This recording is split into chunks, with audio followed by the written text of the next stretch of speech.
On one of the city's usually peaceful nights, urgent news broke out that shook the calm. The identity of a notorious con artist who had managed to deceive an entire nation was revealed, causing a major stir among the people. It was found that the announcement of this fraudster came as a result of a report from an unknown source, and the information indicated that about 30% of the country's population were among his victims. The financial losses from his fraudulent operations were estimated at around 100 billion won, confirming that this was not his first scam. Investigation suggests that this individual had relied on deception and fraud since childhood, and he is now on the run and being pursued by the police. Although the authorities have identified him, he remains at large, and the police have not been able to confirm whether the name he uses is real or an alias. It has been confirmed that the fraudster is 35 years old, and his data had never been registered with any official entity before. Further investigations revealed that his name is Han Jun-woo. Near the location of the incident, Han Jun-woo had heard the news about him, and he was annoyed that the police had used a clear photo of him in the announcement, which made him wonder why they had chosen that particular image. Still, despite his annoyance, he decided to accept the reality, realizing that complaining would not change what had happened. As he sank into thought, he reconsidered his reaction and came to terms with the futility of objecting. His memory took him back nearly 30 years, to when he was a small child standing frightened in front of an adult man who asked him if he had taken something. The child, with trembling voice and tear-filled eyes, replied that he knew nothing about the matter. Despite his obvious fear and the tears streaming down his face, the child insisted he hadn't seen or taken anything. The man, who had been looking for something valuable, appeared anxious and angry for causing this mess, so he decided to leave the place quickly. Agitated, the man made the decision to flee after the situation escalated beyond his control. The events then shifted to the scene of his first encounter with the child at an upscale kindergarten catering to wealthy families, which was the destination of this unmarried man as he searched for a new victim. While rushing through the place, he accidentally bumped into a lady and nearly caused her to spill the wine glass she was holding. He quickly recovered and hurried to apologize for his sudden movement, all while discreetly slipping a valuable ring from her finger. The lady smiled and told him not to worry, as the glass hadn't spilled, and she was unharmed. She appeared reassured as he apologized, saying that everything was fine and there was no need to stress. At that, the man simply nodded and walked away, seemingly calculating his next move with precision. While the guests were distracted, the man seized the opportunity, having successfully snatched the ring, and quickly headed toward his hideout. But just as he began to run, the ring unexpectedly slipped from his hand. It bounced twice on the ground, before rolling away and stopping in front of a small child who was sitting on the floor. He ran in a daze, watching the ring approach the child, a scene from his past confirming that the ring was indeed with the boy. He approached the boy, now filled with doubt, and asked him sharply whether he had picked up or seen the ring. The child, frightened by the situation, burst into tears and said in a trembling voice that he hadn't taken anything and knew nothing about it. People began to look in the child's direction, making the man anxious about the situation escalating, so he quickly withdrew, apologizing and claiming it was a misunderstanding. As he walked away, still searching for the ring, he noticed another woman approaching the child and gently asking why he was crying, which surprised him. The man turned and looked at them, wondering to himself what the next moments might hold. The man began to panic when he suddenly heard the child call out, "Dad?" and could only respond with a stammer. He was about to deny being the boy's father, but quickly held back, afraid of exposing his unauthorized presence at the location. He began to consider pretending to be the parent of one of the children to avoid suspicion. At that moment, the child shouted with great excitement, "Daddy!" and rushed toward him, hugging him tightly. The man was shocked and flustered, and he started shouting for the child to let go, insisting he wasn't his father. But the child clung to him, pleading not to be left behind and promising never to ask for toys again. People around them began murmuring in surprise and doubt, wondering if someone would actually abandon their child in a place like this. Trying not to raise suspicion, the man laughed awkwardly, grabbed the child quickly, and said he wouldn't leave him and would buy him anything he wanted, then hurried away carrying the child. The man rushed with the child in his arms into an alley, away from sight, panting heavily from exhaustion. He stopped suddenly and asked the child seriously who he really was, which puzzled the boy. The man asked again why he was calling him Dad, and the child answered innocently and calmly that he too had lied just like the man. The child looked the man straight in the eyes and said innocently that he knew the man had lied a little and that he had seen everything with his own eyes. The child asked if the game was over now, which confused the man, who asked in surprise what game he was talking about. The child smiled widely and sincerely, saying, "That was a really fun game," which deepened the man's confusion. The man grew more serious and began asking the child questions about where he lived and about his parents, to which the child simply responded that he didn't have anything like a home or parents. The man was taken aback and realized the child was homeless, just like him. The child asked worriedly if the man was also homeless like him, but the man anxiously repeated his question about where he lived. The child explained that he could go anywhere without anyone noticing him, as he simply blended in with the other kids and waited until the parents came to pick up their children. No one ever noticed he had no family. The child continued sadly, saying, "No one cares unless they expect someone to come for him." He smiled again and pulled something out of his pocket, proudly saying he had won the game, so there was no need to hide it anymore. The man's eyes widened in shock when he saw the child take something shiny from his pocket. It was the ring the man had lost earlier after stealing it from the woman. The child held it up, smiling proudly, announcing that it meant he had won. At that moment, the man remembered the scene where the child claimed he hadn't seen anything while crying, and he realized he had been cleverly deceived by this child. The man felt both admiration and shock, saying to himself, "That child pretended to be an innocent kid, snuck into the kindergarten, and even tricked the great Ko-il-nam." The man began to think deeply after seeing the child, who appeared to be 5 or 6 years old, holding the ring he had previously lost. The child was smiling innocently, which made the man wonder who this boy really was and how he had ended up in that place. The man turned his head toward the child, his eyes filled with astonishment, which the child noticed, and asked him in a suspicious tone if he was afraid of him. At that moment, the man began to feel anxious, as he hadn't expected to display such a reaction. He asked himself, "What expression do I have right now? Do I really look scared?" He suddenly realized that in fact he was afraid of the child, afraid of his skills, and how he had outsmarted him in his clever little game. That was a pivotal moment for him, as he began to feel mental pressure from the fear of a small child who might be more talented than he was. Still, he tried to ease his anxiety and smiled, telling the child he wanted to take him with him, and asked if he wanted to come along. The child looked at him with eyes full of suspicion, unsure whether to trust this strange man or if he would end up being let down. Despite all the doubts clouding his mind, the child finally decided to take the man's hand, in a moment that even surprised him. At that moment, the child felt something strange, as though he had gained something new in his life, a sense of family. He felt at that moment that he had gained a new family. He looked at the man's face, Ko-il-nam, who was looking at him with a smile, as if he were the first father in the child's life, though the boy had no real idea what that truly meant at the time.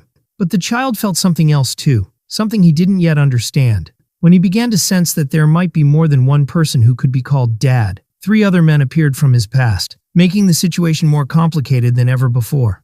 As time went on, they were all watching a television show, where a small boy asked a stranger for help, expressing his need for support with his mother and younger brother. That's when Mr. Ko-il-nam stepped in, asking the child about the people on the screen, pointing at the television at that moment. Ko-il-nam told him that they were playing that game he liked to play, and he confirmed that it was all just a trick. At that point, one of the men had an idea and began staring at the child. While they were having dinner together, the man suggested the child try something new, asking if he wanted to play the same role as the boy on TV, which completely shocked Ko-il-nam, but the child was excited and said he could do it. When the child responded with enthusiasm, the man felt a mix of pride and fear toward this boy who still held many surprises.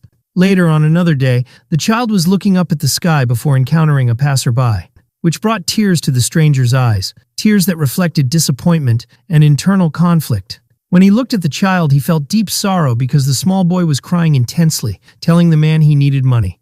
As time passed, the child began to feel proud of what he had achieved in that moment, remembering how he had managed to deceive the man. When he met one of the other men again, he told him that he had tricked that man easily and asked when the next time would be for doing the same thing. After the man absorbed the situation, he began to look at the child with eyes full of confusion and joy, wondering what role the boy would play next time. From that moment, the child actively participated in the cons carried out by the men he had come to consider his fathers. Every time the child took part, the operations were completely successful, which made him feel proud and triumphant about what he was doing. Over time, the child began planning the schemes himself, taking full control over every detail and situation. He felt a secret thrill whenever no one could uncover his lies or trickery. He managed to manipulate everyone around him using his intelligence and the innocent mask he wore with masterful skill. In that moment, he felt as if the entire world was in his hands. Eventually, the boy was no longer just a member of a regular family. He became a vital member of the con artist group, feeling a sense of stability among them as if he truly belonged. Then, over time, during one of their gatherings, a loud voice of anger was heard, creating a wave of tension throughout the room. The boy, now a young man, stood up furiously, shouting at his fathers and scolding them harshly for not listening to his advice about not touching the money bag. One of the men tried to explain himself, trembling with worry, saying they never expected things to escalate to such a dangerous level. Another man began desperately pleading with the young man, Junwoo, calling him clever and insisting he must find a solution to the mess they were in.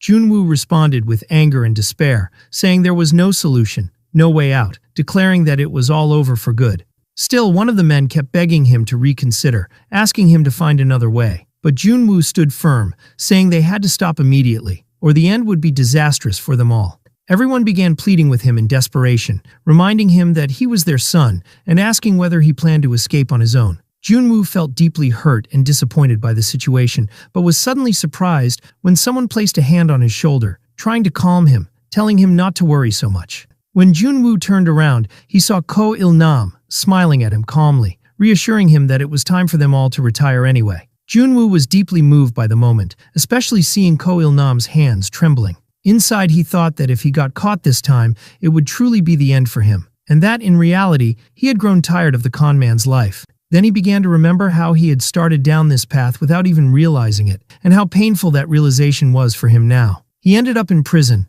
and as the days passed in his cell, a powerful sense of regret grew inside him, stronger than anything he had ever felt before. Junwoo sat alone in his cell, worn down and overwhelmed with despair. He began to recall how the men he saw as fathers were obsessed with greed, always living in fear and hiding.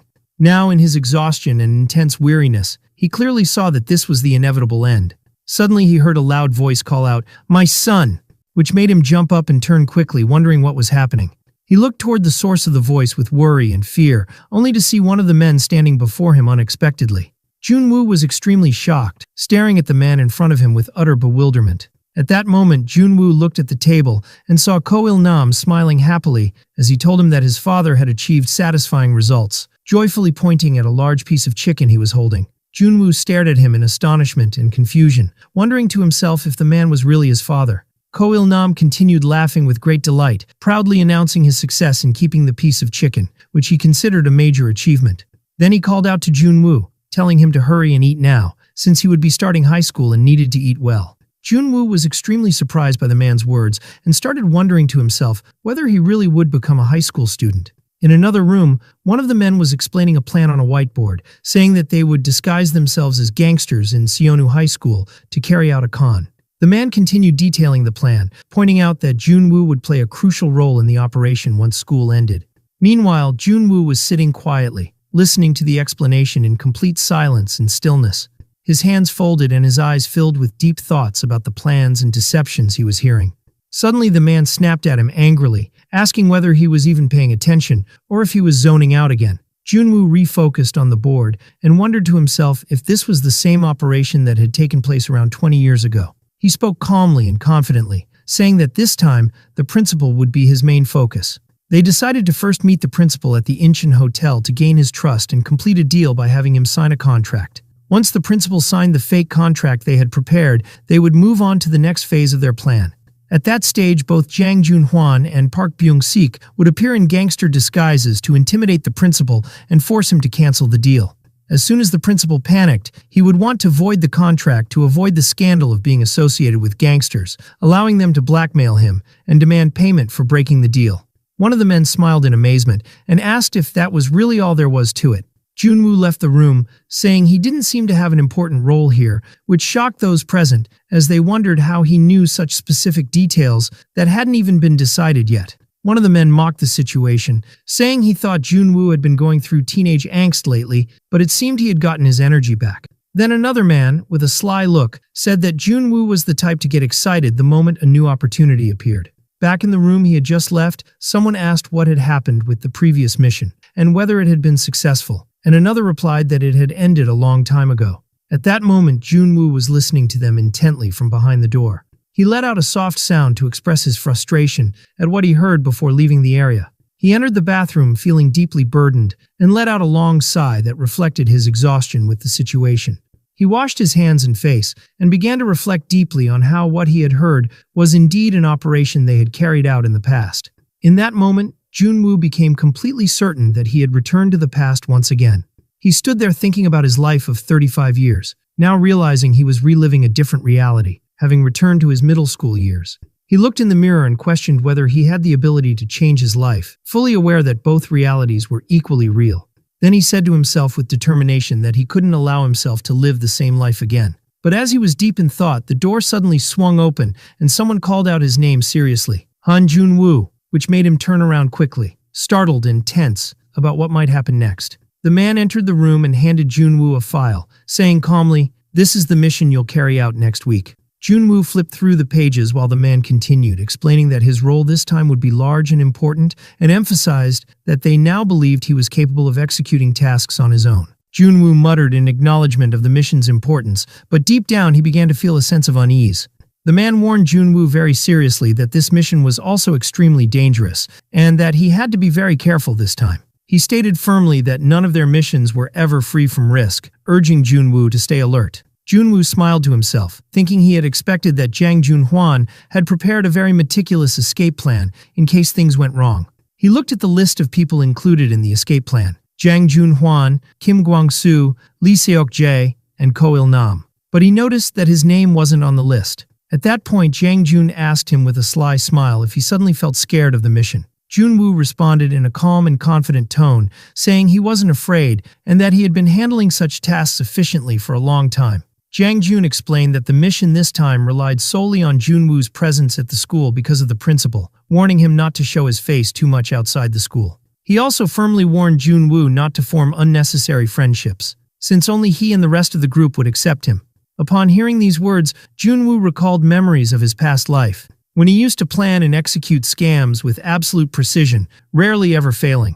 He remembered that the only thing that had caused some of his schemes to fail was the greed of the men he had considered his fathers. Jun-woo grew angry inside, bitterly thinking about how they kept repeating those same hurtful words that always wounded him. He felt he had been brainwashed by them, that they only saw him as a tool to make money. He remembered how he was always isolated from the outside world, spending his time alone in front of the television. In that moment, he realized why they had worked so hard to keep him away from the world. They were afraid his thoughts might change and he might try to escape. Still, there was one person among them who had shown him genuine care and advised him not to follow their path. But back then, Jun-woo hadn't been ready to listen to his advice. Instead, he insisted on continuing the life of deception he had grown used to. He used to shout stubbornly that he loved this work and didn't want to leave it, accusing Ko Il-nam of hating him because he wouldn't let him do what he wanted. At the time, Jun-woo didn't understand the true meaning behind the words he was hearing, and he ended up distancing himself from the only person who tried to protect him.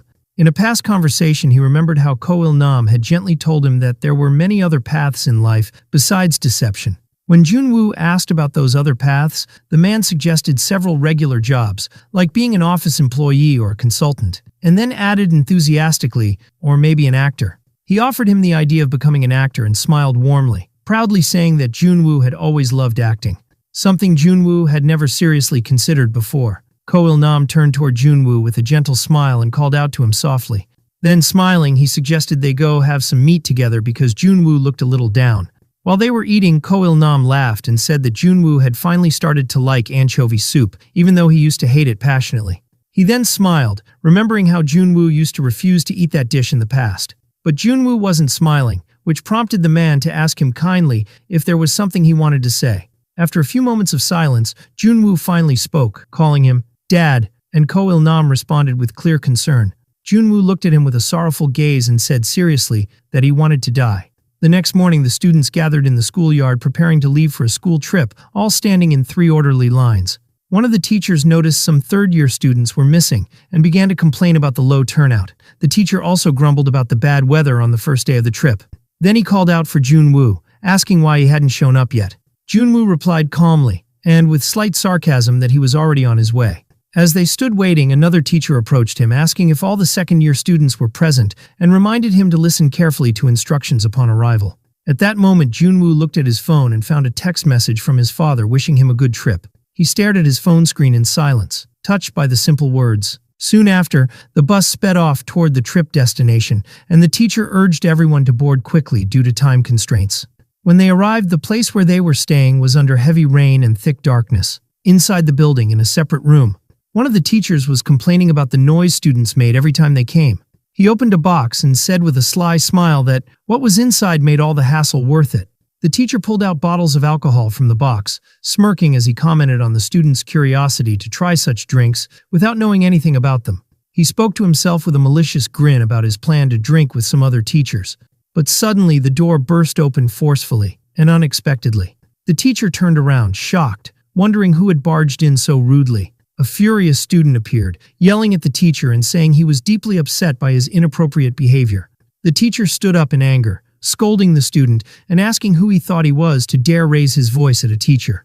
Junwoo didn't care about the teacher's words, walking away and complaining about the loud disturbance. He decided to take a quick nap somewhere away from the other students and told the teacher to leave the room. The teacher was infuriated by the student's disrespectful behavior and shouted, demanding his name in class. He then rushed toward the student, grabbing him by the collar in anger and threatening to hit him before calling in the student's homeroom teacher. At that moment, the student smirked mockingly, ready to face whatever would happen next. The teacher lunged furiously at Junwoo, shouting a curse and attempting to hit him. But Junwoo blocked the strike with intense anger, showing clear disgust at the teacher's attempt to touch him. The teacher was surprised and stepped back a little when Junwoo mockingly reminded him that he had planned to call the homeroom teacher. The teacher grew visibly anxious and flustered, while Junwoo continued speaking with a chilling calmness, saying he doubted any teacher would come to help him. He went on sarcastically, pointing out that teachers had recently been beaten up by his father and uncles, then revealed a fake tattoo to the teacher. At that moment, the teacher was struck with fear and astonishment by what he heard from Junwoo, who then coldly challenged him to go ahead and call them. The teacher began to wonder in terror who this student really was. This kid with a tattoo. Could his family actually be involved with gangs? Junwoo smirked mockingly, completely unfazed by the teacher's threats. He sat confidently and calmly on the couch, provocatively demanding the teacher leave the room and call the homeroom teacher if he wished. The teacher felt angry and humiliated by Junwoo's boldness, saying he would call the homeroom teacher immediately and ordered him to wait. He stormed out of the room, yelling at Junwoo to stay put and slammed the door behind him. Left alone, Junwoo muttered to himself with sarcastic relief that it had all gone much easier than he expected. He began calmly looking around the room, having regained full control of the situation. A mysterious, mocking smile spread across his face, reflecting the success of his plan. He turned to the bottles and drinks that the teacher had left behind. Meanwhile, the teacher returned with the homeroom teacher, who began by saying it was very strange. Junwoo had always been such a quiet student in class. Then he questioned his colleague whether what Junwoo said about his father, uncles, gangs, and tattoos could be true. The homeroom teacher replied that if that were the case, they would have known about it beforehand. The teacher then quickly returned to the room with his colleague, shouting, "Han Junwoo!" But when they entered the room, they found that Junwoo was no longer there, which only deepened their confusion and anger. The teacher smelled alcohol and angrily asked his colleague if he had been drinking in there. The other teacher replied nervously that he hadn't touched a thing. But the first teacher insisted, pointing his finger at the bottles of alcohol on the table. The accused teacher tried once more to explain, but his colleague interrupted him with anger and frustration, saying he knew he hadn't been drinking. As the rain poured down outside, the two teachers decided to search for Junwoo and figure out where he had gone. At that moment, Junwoo was calmly walking in the rain, moving away from the lodging area. He headed toward a cliff near the sea beneath the dark sky and heavy rainfall, seemingly determined about something. Junwoo stood at the top of the high cliff, saying to himself that the play he had prepared was now truly over. As he stood at the edge of the cliff under the pouring rain, he thought that this moment was truly the end. He stared at his water-soaked shoes, wondering why he felt strange, even though everything had just been a lie he'd lived until now. His life flashed before his eyes, and he remembered how he had always believed he was living inside a movie. But in reality, he was nothing more than a con artist and a criminal who took advantage of others. And he realized that if he continued like this, he would just repeat the same life all over again. He decided deep within that he would end the life of Han Junwoo, which had lasted 35 years, today. He lifted his head toward the rain-filled sky and thought to himself, today is a perfect day to die. But suddenly, he heard voices shouting that they had found him, which made him turn around in surprise. Some people had quickly reached him and were shouting, asking what he was doing in such a dangerous place. Junwoo turned to them with a cold look, without replying. They yelled at him, pleading with him to come down immediately, warning him that the place was extremely dangerous. Junwoo ignored all their warnings, convinced that it was truly time to end everything. He took a small step forward, muttering to himself sadly, "That's enough. It's time to end it all." The people rushed toward him in a desperate attempt to stop him from jumping. but his body had already begun to fall from the edge of the cliff while they watched the scene unfold in horror and shock. As he fell, his hand reached out as if trying to grasp a strip of film, representing the life he had lived as a criminal. Elsewhere, angry voices were being raised about some performers who had fled again from a theater production after being paid extra due to traveling from far away. An assistant asked the theater director, worried about what to do, especially with only 5 hours left before the show. The director ordered that ticket prices be refunded to the audience. Another assistant angrily suggested demanding compensation this time and criticized Director Joe, who always preferred to take responsibility himself. Director Joe left the venue, instructing them to send short, clear apologies to the audience, without long explanations. Inside, Director Joe was furious, remembering how he always believed in the importance of trust in work. He recalled his past when he had been a prominent member of the National Assembly just 5 years ago. He had been highly successful, but he realized too late that his success had led to his downfall, as he was exploited by many around him. Even the people he trusted had betrayed and backstabbed him in the ruthless game of power struggles. Joe found himself alone and isolated after being framed for corruption by others. He then decided to completely leave the political field, which had become far too filthy in his eyes. After that, he proudly and passionately started his own project. This project was the founding of a small theater, but he later realized that running such a venue wasn't easy either. Nonetheless, the theater achieved decent success at first. Although it was just a small rural theater, it managed to attract enough attention. The strategy of relying on new, unknown actors turned out to be more successful than trying to bring in famous ones, who were difficult to book for such a small venue. Director Joe clearly understood that the first thing that catches the audience's attention is the famous name of the actor. But he was absolutely convinced that what truly elevates a play's quality isn't the actor's fame, but how well they perform their role. As he sat inside the empty theater, he reflected on the importance of sincere performance and how an actor could truly touch the hearts of the audience. That's why Director Joe decided to focus on beginner actors who had talent but were denied real opportunities because of others' fame. And indeed, the theater began to earn a good reputation as a place that discovered new and obscure talents. But that good reputation didn't last long. Soon, the young actors who had become more well-known started moving to Seoul, where fame opportunities were greater. Actors who were hungry for recognition left the small theater and went to work with major theater companies in Seoul as soon as they became known. Director Joe asked himself in despair whether the problem lay with him personally or with the world he lived in, especially since this was the third time he faced a similar situation. As he walked toward the auditorium, he suddenly noticed a sound coming from inside. He assumed his assistant had left the theater open while talking to him and decided to go inside and check the source of the sound. He cautiously peeked inside, expecting to find someone there. And indeed, just as he had expected, he saw a young man sitting quietly in the back rows of the theater. This young man had been showing up frequently recently, and he looked like a high school student. But his clothes were a bit odd, more like a worker's uniform and didn't match his age. Director Joe had noticed that this young man always left some money behind after watching the performances. Joe thought to himself sarcastically that this small theater barely had any regular customers. Maybe this boy was the only loyal one they had. At that point, the director entered the auditorium, approached the young man, and directly asked for his name. But the boy replied coldly that he didn't have a name. The director felt irritated by the dismissive response and muttered angrily to himself that even the dogs in the neighborhood had names. He asked again about his age, noting that he looked like a high schooler, and inquired why he wasn't in school. Jo-won answered calmly and confidently that he was 17 years old, but didn't attend school. He then politely apologized for being there without permission, explaining that he thought the director's silence meant it was okay to watch. The director was surprised by Jo-won's response and said hesitantly that he hadn't actually said anything, trying to explain the situation. At that moment, the boy turned to leave quietly, but suddenly stopped as if he had remembered something. Jo-won turned back toward the director and extended a banknote to him, commenting that he enjoyed today's show too, even though he was a bit disappointed it ended midway. The director felt insulted and angry at the boy's gesture and shouted at him furiously that he never asked for money. The director tried to grab the boy emotionally, scolding him for his behavior, but he quickly noticed something strange on the boy's wrist and asked him with visible concern whether he was being harmed. The boy quickly reassured him, saying he was fine and that he would be okay after putting on some bandages and getting some sleep when he got home. Junwoo quietly thanked Director Joe for his concern and care about his injury. Director Joe remained silent, looking at Junwoo without knowing what to say in that moment.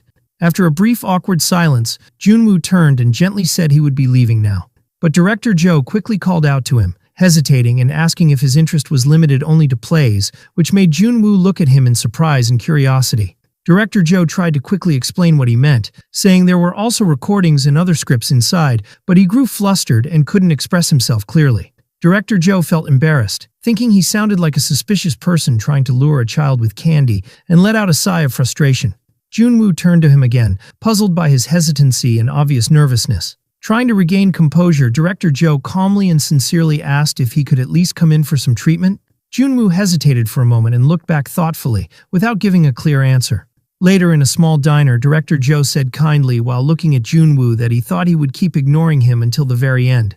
Noticing that Junwoo was eating hungrily, he smiled and said he really must be very hungry. Junwoo replied with slight sadness that Director Joe reminded him of someone, so Joe quietly asked him what work he was doing now. Director Joe commented that Junwoo was still young and handsome, and that he could easily find better jobs, to which Junwoo replied quietly that everyone has their own circumstances. Junwoo went silent for a moment, reflecting on his words, then noticed a paper Director Joe was holding and asked with interest what it was. Director Joe opened the paper with a smile and replied that it was just a new script he had just received. Curiosity showed on Junwoo's face when he saw the title of the script, A Chance Encounter, and Director Joe smiled and asked if he wanted to read it. Junwoo began reading the script with interest. It was the first time he had seen something like it. He flipped through the pages, reading the carefully written dialogue, murmuring softly to himself as he read. Director Joe watched him silently and attentively, observing Junwoo's reactions as he read. When he noticed Junwoo reading with great seriousness, he began to feel nervous and anxious about his reaction. Suddenly, Director Joe snatched the papers from Junwoo's hands, saying emotionally that that was enough. He explained nervously that the work hadn't been published yet, so he couldn't let him see the whole thing. Inside, the director felt awkward, wondering what a country boy could possibly understand from such a work. He was confused by how easily he had shown the script without thinking it through, but he had noticed that Junwoo had read it with intense focus and interest. Junwoo quietly said he had really enjoyed reading it, which made the director feel slightly disappointed by the simplicity of his reaction. Director Joe asked with a sarcastic smile if that was all he had to say, then asked for his opinion on the script more clearly. Junwoo replied, lacking confidence, that he wasn't really sure, while Director Joe excitedly told him he had put a lot of effort into it, explaining that he received it from a writer who was so idealistic he bordered on obsessive, and that every letter in the script served a purpose with no unnecessary words.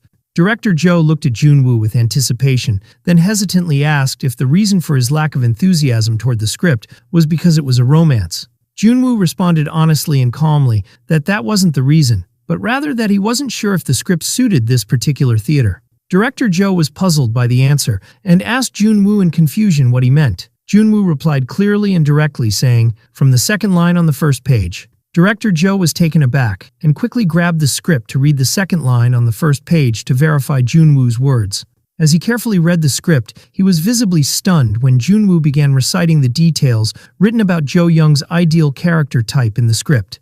Junwoo repeated every word from the script with incredible precision, astonishing Director Joe, who couldn't believe he had memorized it so quickly. Director Joe asked himself in shock if this young man had actually memorized all the dialogue and stage directions after just one glance. Junwoo continued reciting the script flawlessly, as if he had read it dozens of times before, even though it had been less than a minute since he received it. Director Joe stared at Junwoo in utter awe and admiration, unable to understand how he had managed to memorize it with such incredible speed.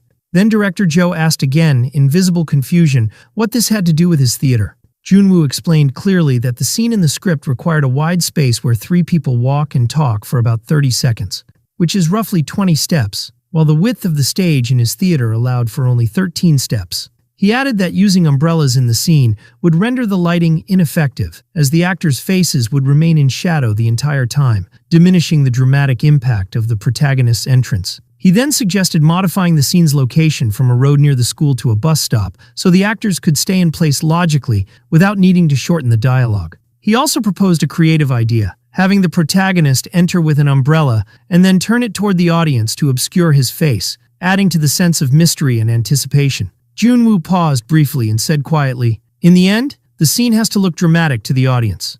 Director Joe suddenly felt embarrassed, prompting Junwoo to say he should probably ignore what he just said. It might be a little too much.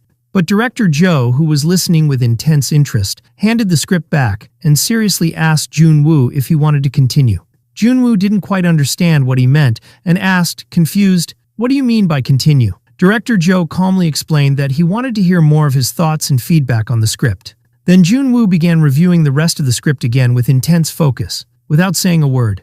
Director Joe sat watching Junwoo, feeling very anxious, as he realized this young man had an extraordinarily rare talent for directing. Junwoo's spontaneous and astonishing notes included detailed observations about stage structure, actor movement, and viewing angles from the audience's perspective. He also provided precise explanations for the timing of lighting transitions and the color temperature required to make scenes look dramatic. He even mentioned the ideal timing for pauses in dialogue and the number of breaths needed to achieve the intended emotional effect. Director Joe realized at that moment that these precise insights would be difficult even for a seasoned professional to deliver so quickly and clearly.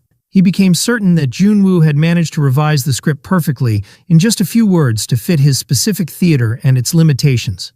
Director Joe remained silent for a moment, staring at the script Junwoo was holding, deeply shocked by the young man's talent. Then, with visible hesitation, Director Joe finally asked, his voice slightly tense, how old he was when he started learning directing and where he received his training, because it seemed like he had undergone formal instruction at a professional theater company. Junwoo replied in confusion, asking what he meant. So Director Joe continued, affirming that the real reason he kept attending performances was because he suspected it was Junwoo himself who had created the storyboards for the productions, and asked if he was right in that assumption. Director Joe asked curiously if the work Junwoo was currently doing had anything to do with the storyboards he had mentioned earlier. Junwoo replied that, in fact, he had only recently seen a play for the first time here, which shocked Director Joe. Junwoo explained that he originally wanted to watch a movie, but since he couldn't find a cinema in the town, he decided to see a play instead. At that moment, Director Joe recalled with surprise that he had first seen this young man only about 3 weeks ago. Director Joe was stunned, wondering how such a young person, barely high school age, could understand all the nuances of theater so quickly, in just 3 weeks. Theater is not just simple acting, as most people believe. It's actually a comprehensive art form that combines scriptwriting, drawing, music, lighting, directing, and many other arts that work together in harmony. And yet, this young man had grasped all of these elements after reading the script only once. Director Joe thought in amazement that this young man had accomplished alone what would usually require a team of professionals. What amazed him even more was that this boy had only been watching plays for 3 weeks. While Junwoo continued eating quietly, Director Joe hesitantly asked if he would be interested in trying to revise the dialogue as well. He then added seriously that they would assume a rewrite of the script based on Junwoo's suggestions, and thought to himself that he wanted to see more of his insights on the lead roles in acting, not just directing. Junwoo hesitated for a moment before replying that he couldn't do that because he didn't know who the actors playing the roles would be. Director Joe smiled and said that would depend on their skill levels, but Junwoo quietly interrupted, explaining that it wasn't about that. Junwoo explained that he needed to see the person's life itself, to observe subtle details like habits that couldn't be masked by acting and fixed muscular expressions in the face. He emphasized that he couldn't do it without knowing those things. Even the pitch or tremble in a voice varied depending on how each actor pronounced words. Director Joe wondered in amazement and disbelief how someone could think in such detail. Actors aren't machines that can be calibrated so precisely. But deep down, he realized he already knew this truth, and that he was simply trying to deny something astonishing and hard to believe. Then suddenly, Junwoo advised Director Joe to look in the mirror later and smile. He explained that when Director Joe smiled, his pupils dilated slightly without him noticing, and added with a grin that it would be perfect for the role of a killer. Director Joe was shocked and startled by what Junwoo said, asking in confusion what he meant by that. Junwoo smiled lightly and quickly said he was just joking, then stood up ready to leave. In that moment, Director Joe felt a sense of awe and admiration that he couldn't put into words, realizing that this young man didn't just have exceptional directing talent, but also a deep insight into human nature. Junwoo looked at Director Joe and simply asked if he would be leaving too, which left the director a bit flustered. Then Junwoo thanked Director Joe for the meal and quietly left the place. After being left alone, Director Joe let out a low laugh and said to himself in amazement, "It feels like I'm under some kind of spell." Director Joe continued reflecting, wondering where this mysterious young man had come from, but decided to postpone the rest of his questions since he knew he'd see him again tomorrow. At the construction site the next day, one of the men mockingly asked Junwoo about his identity and background. Junwoo replied coldly that he had come to collect his money. The man responded in surprise and denial, asking if he had even left any money with him in the first place. Junwoo firmly confirmed that he had indeed left it with him. He added calmly that when a man says, "I'll pay later," it means he's supposed to pay now, specifically 587,000 won. The man became furious and cursed at Junwoo, calling him a little brat, saying he wouldn't pay him anything, and claiming that "I'll pay later" actually meant he wouldn't pay at all. Junwoo asked again very calmly if he really wouldn't pay him. The man angrily and sarcastically replied that he certainly wouldn't, emphasizing that he didn't even have that kind of money. Junwoo sighed deeply and realized that he wouldn't get his money this time either. He remembered that he had given this man a final chance and had already let it go twice to avoid problems. But the man kept making excuses, claiming bad circumstances and saying it was normal not to pay when there were too many workers. Junwoo thought silently and sadly that these people had no idea who they were really talking to. He wondered sorrowfully if they believed he couldn't do anything simply because he was young and had no family. Junwoo knew well that this man wasn't just stealing from him, but from many other workers as well. And while he could easily stir up the other workers against him, he questioned silently where he would find another job. Suddenly everyone heard an angry voice shouting loudly, "What the hell are you all doing?" And everyone turned in shock toward the door. Director Joe appeared, furious, shouting at the foreman, asking if they were underpaying workers.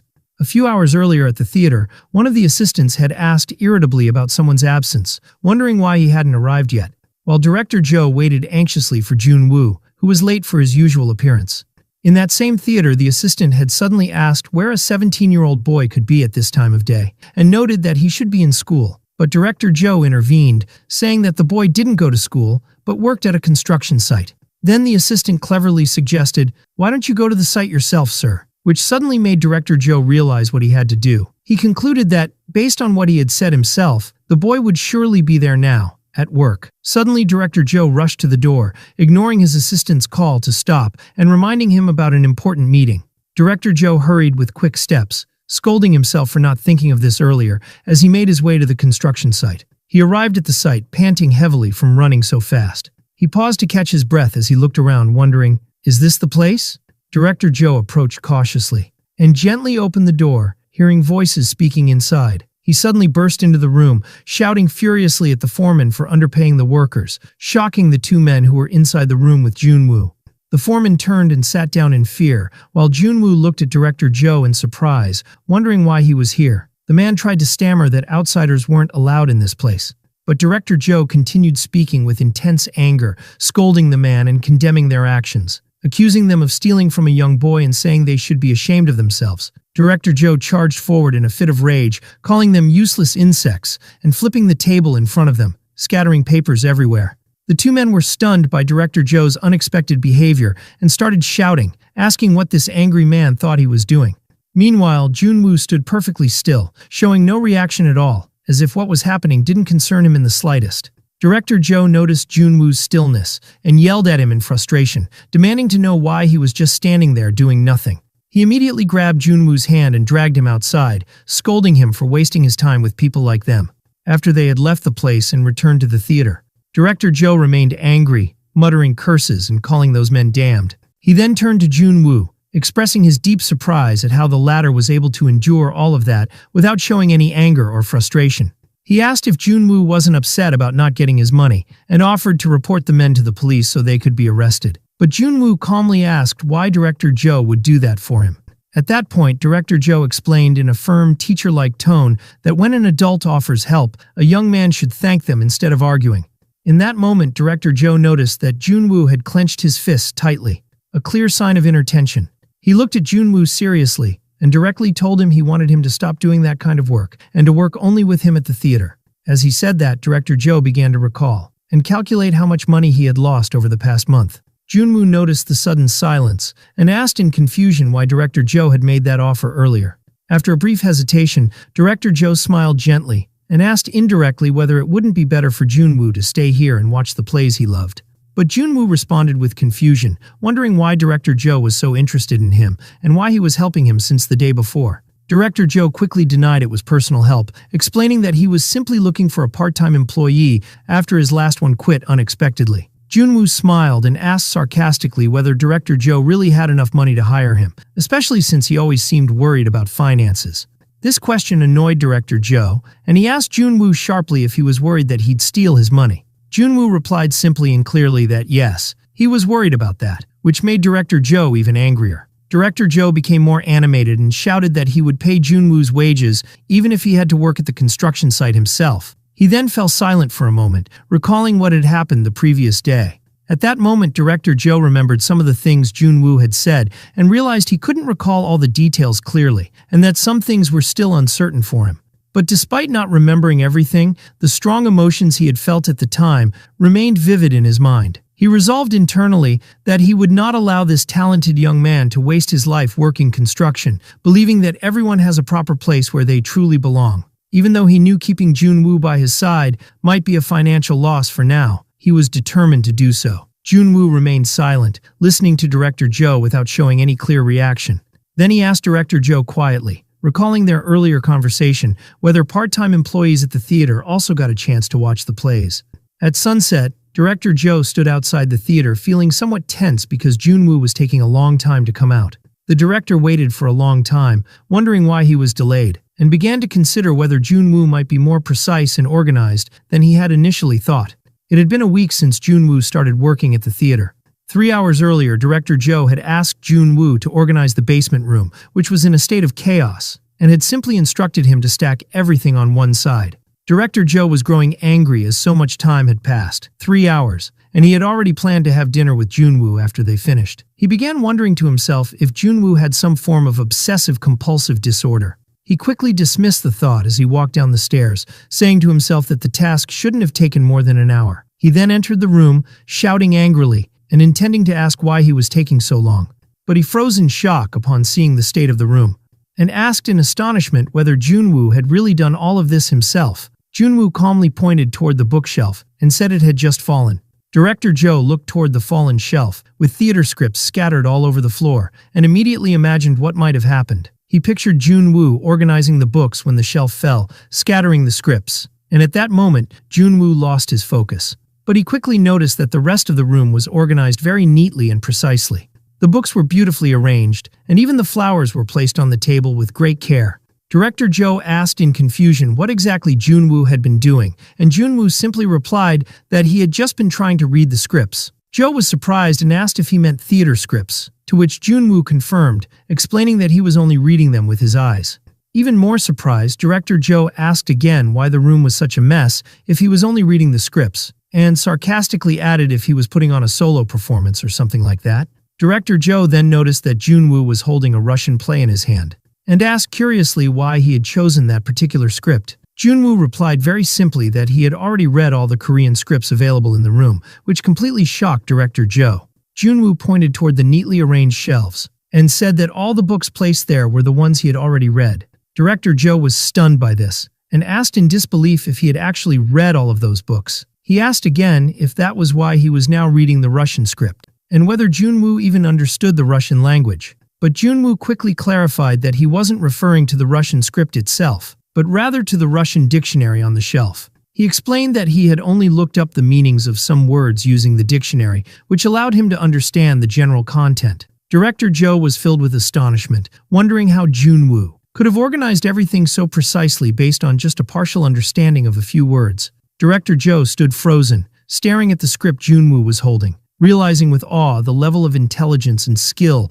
this extraordinary young man possessed. Director Joe realized, after looking at the book Jun-woo was reading, that it was the same play he himself had studied many times in the past. He remembered the specific scene where the main character was supposed to express their anger before speaking by throwing objects around the room. And when Director Joe looked again at the scattered props in the room, he realized it wasn't just random mess, but a deliberate and precise arrangement. The clock, the pen, and the ink bottle were on the floor, placed in a perfect way that reflected the character's emotions exactly as written in the script. Director Joe was astonished by this, and wondered how Jun-woo had managed to convey the character's emotions so precisely, despite not even knowing the basic theatrical terminology or being able to fully read the classic script. After a moment of thought, Director Joe asked Jun-woo directly what exactly he wanted to be. Then he asked why Jun-woo always remained silent, even when someone like him was around, pressing him to share his real dream, whether he wanted to be a playwright or a theater director. Jun-woo calmly replied that his only dream was to live the way he was living now. Director Joe was surprised and pointed at the chaotic room, asking in frustration what all this mess meant then. Junwoo replied very quietly that he was simply preparing the scene before it began. Director Joe was surprised by his words and asked with curiosity, "The scene?" Then asked if Junwoo intended to act. But Junwoo didn't answer, which made Director Joe realize that he hadn't actually denied it. Then Director Joe smiled in amazement, saying he had always assumed Junwoo's interest was only in directing, but now it seemed he was interested in acting too. He began to wonder internally if that was the real reason for Junwoo's deep passion for theater all this time. Director Joe then advised Junwoo, saying that from what he had seen so far, he believed Junwoo would be better suited to directing rather than acting. But Junwoo disagreed, explaining that the objects in the room weren't placed randomly, but that each one had a specific purpose and meaning. Director Joe insisted on his view, saying a good actor could perform anywhere, but theater was something else. Junwoo responded confidently, "There is theater, as you know." Director Joe was puzzled by his words and asked with disbelief, "What does theater have to do with acting?" Junwoo explained that everything on stage had to be in harmony and cohesion, whether the actors, the props, or anything else. Director Joe asked in surprise if he meant that harmony was more important than acting skill itself. Junwoo replied that it was part of it, but what he wanted was for the stage itself to be perfect. Then Junwoo stopped talking and went silent for a moment as he looked at Director Joe. Suddenly he decided to show him what he meant in practice, saying he had no choice but to demonstrate it, startling Director Joe, who asked in confusion what he was doing. In that moment, Junwoo completely entered the character and performed the scene with precision and focus, astonishing Director Joe. Director Joe stood frozen in awe, watching Junwoo's stunning and unexpected performance. Finally, Junwoo was so deeply affected by what he saw that he placed his hand on his head in shock, and Director Joe realized that in front of him was a truly rare and exceptional talent, as revealed by those expressions. At the moment Junwoo began his performance, Director Joe clearly saw that his facial expression reflected someone who had nothing left to lose, someone who had reached the utmost limits of despair. Director Joe paid close attention and immediately realized the boy wasn't speaking aimlessly or without meaning. Among the theatrical props, Junwoo suddenly transformed into a completely different person. It was even more astonishing to Director Joe when he saw that Junwoo's eyes had turned red from burst capillaries, a physical reaction that couldn't be achieved through acting alone. Director Joe began to wonder in amazement and awe if it was really possible for someone to dive so deeply into their emotions in such a short time. In the middle of the performance, Junwoo shouted powerfully and emotionally as he slammed his hands on the table, yelling, "What's the point of all this?" Junwoo stood trembling on top of the table, clearly showing signs of extreme tension. He then began moving slowly, still shaking from stress and exhaustion. Without realizing it, Junwoo stepped on a clock lying on the floor, causing him to slip and lose his balance. Director Joe quickly noticed what was happening and shouted loudly to warn Junwoo. Knowing the room was filled with scattered items, which made movement difficult, Junwoo tried to steady himself and quickly grabbed the back of a chair to stop himself from falling. Then, after a moment of silence and stillness, he slowly sat down on the chair, showing clear signs of both physical and emotional exhaustion. Director Joe remained silent, deeply moved by the performance. He realized that Junwoo's actions and fall hadn't been a mistake or accident. Even the way he caught the chair looked completely natural. Director Joe also noticed that the posture of his body and the way he sat reflected someone who had been completely drained. His empty expression as he sat there conveyed someone who no longer had the strength to get back up. Director Joe felt inside that everything Junwoo had said was entirely true, and that every element in the room and the performance was perfectly synchronized. After the scene ended, Junwoo said that the performance was now finished. Then Director Joe added clearly, "This can't go on like this." He immediately looked at Junwoo and told him seriously, "You need to be on stage, soon." Junwoo began recalling his past and realized that it had already been 2 years since he escaped from those he once considered fathers. Finding part-time work had become incredibly difficult for him because he lacked any legal identity. And even though he could have lived comfortably if he wanted to, he had promised himself never to return to a life of fraud. The days he spent working on construction sites were somewhat satisfying to him. Yet deep down, he knew exactly what he longed for the most. At that moment, someone told him while he was eating that at his age, he should be outside playing, not working in places like these. One of the workers told him that a theater had recently opened in the neighboring town and suggested he go visit it. Junwoo thought silently, reflecting on that word, theater. After a bit of hesitation, he decided to go to that theater. When he arrived, he realized that what was being shown wasn't a movie, but a play, which initially made him feel a bit disappointed.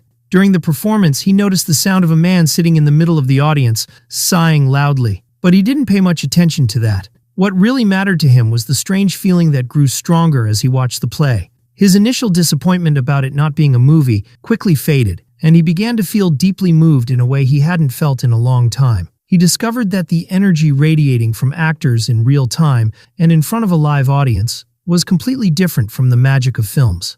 In that moment, he felt for the first time a strong desire to be on that stage himself. From that day on, he started going to the theater right after work every day. His body moved on its own, before his mind could even decide. Until one day, as he was sitting there, Director Joe suddenly asked him for his name.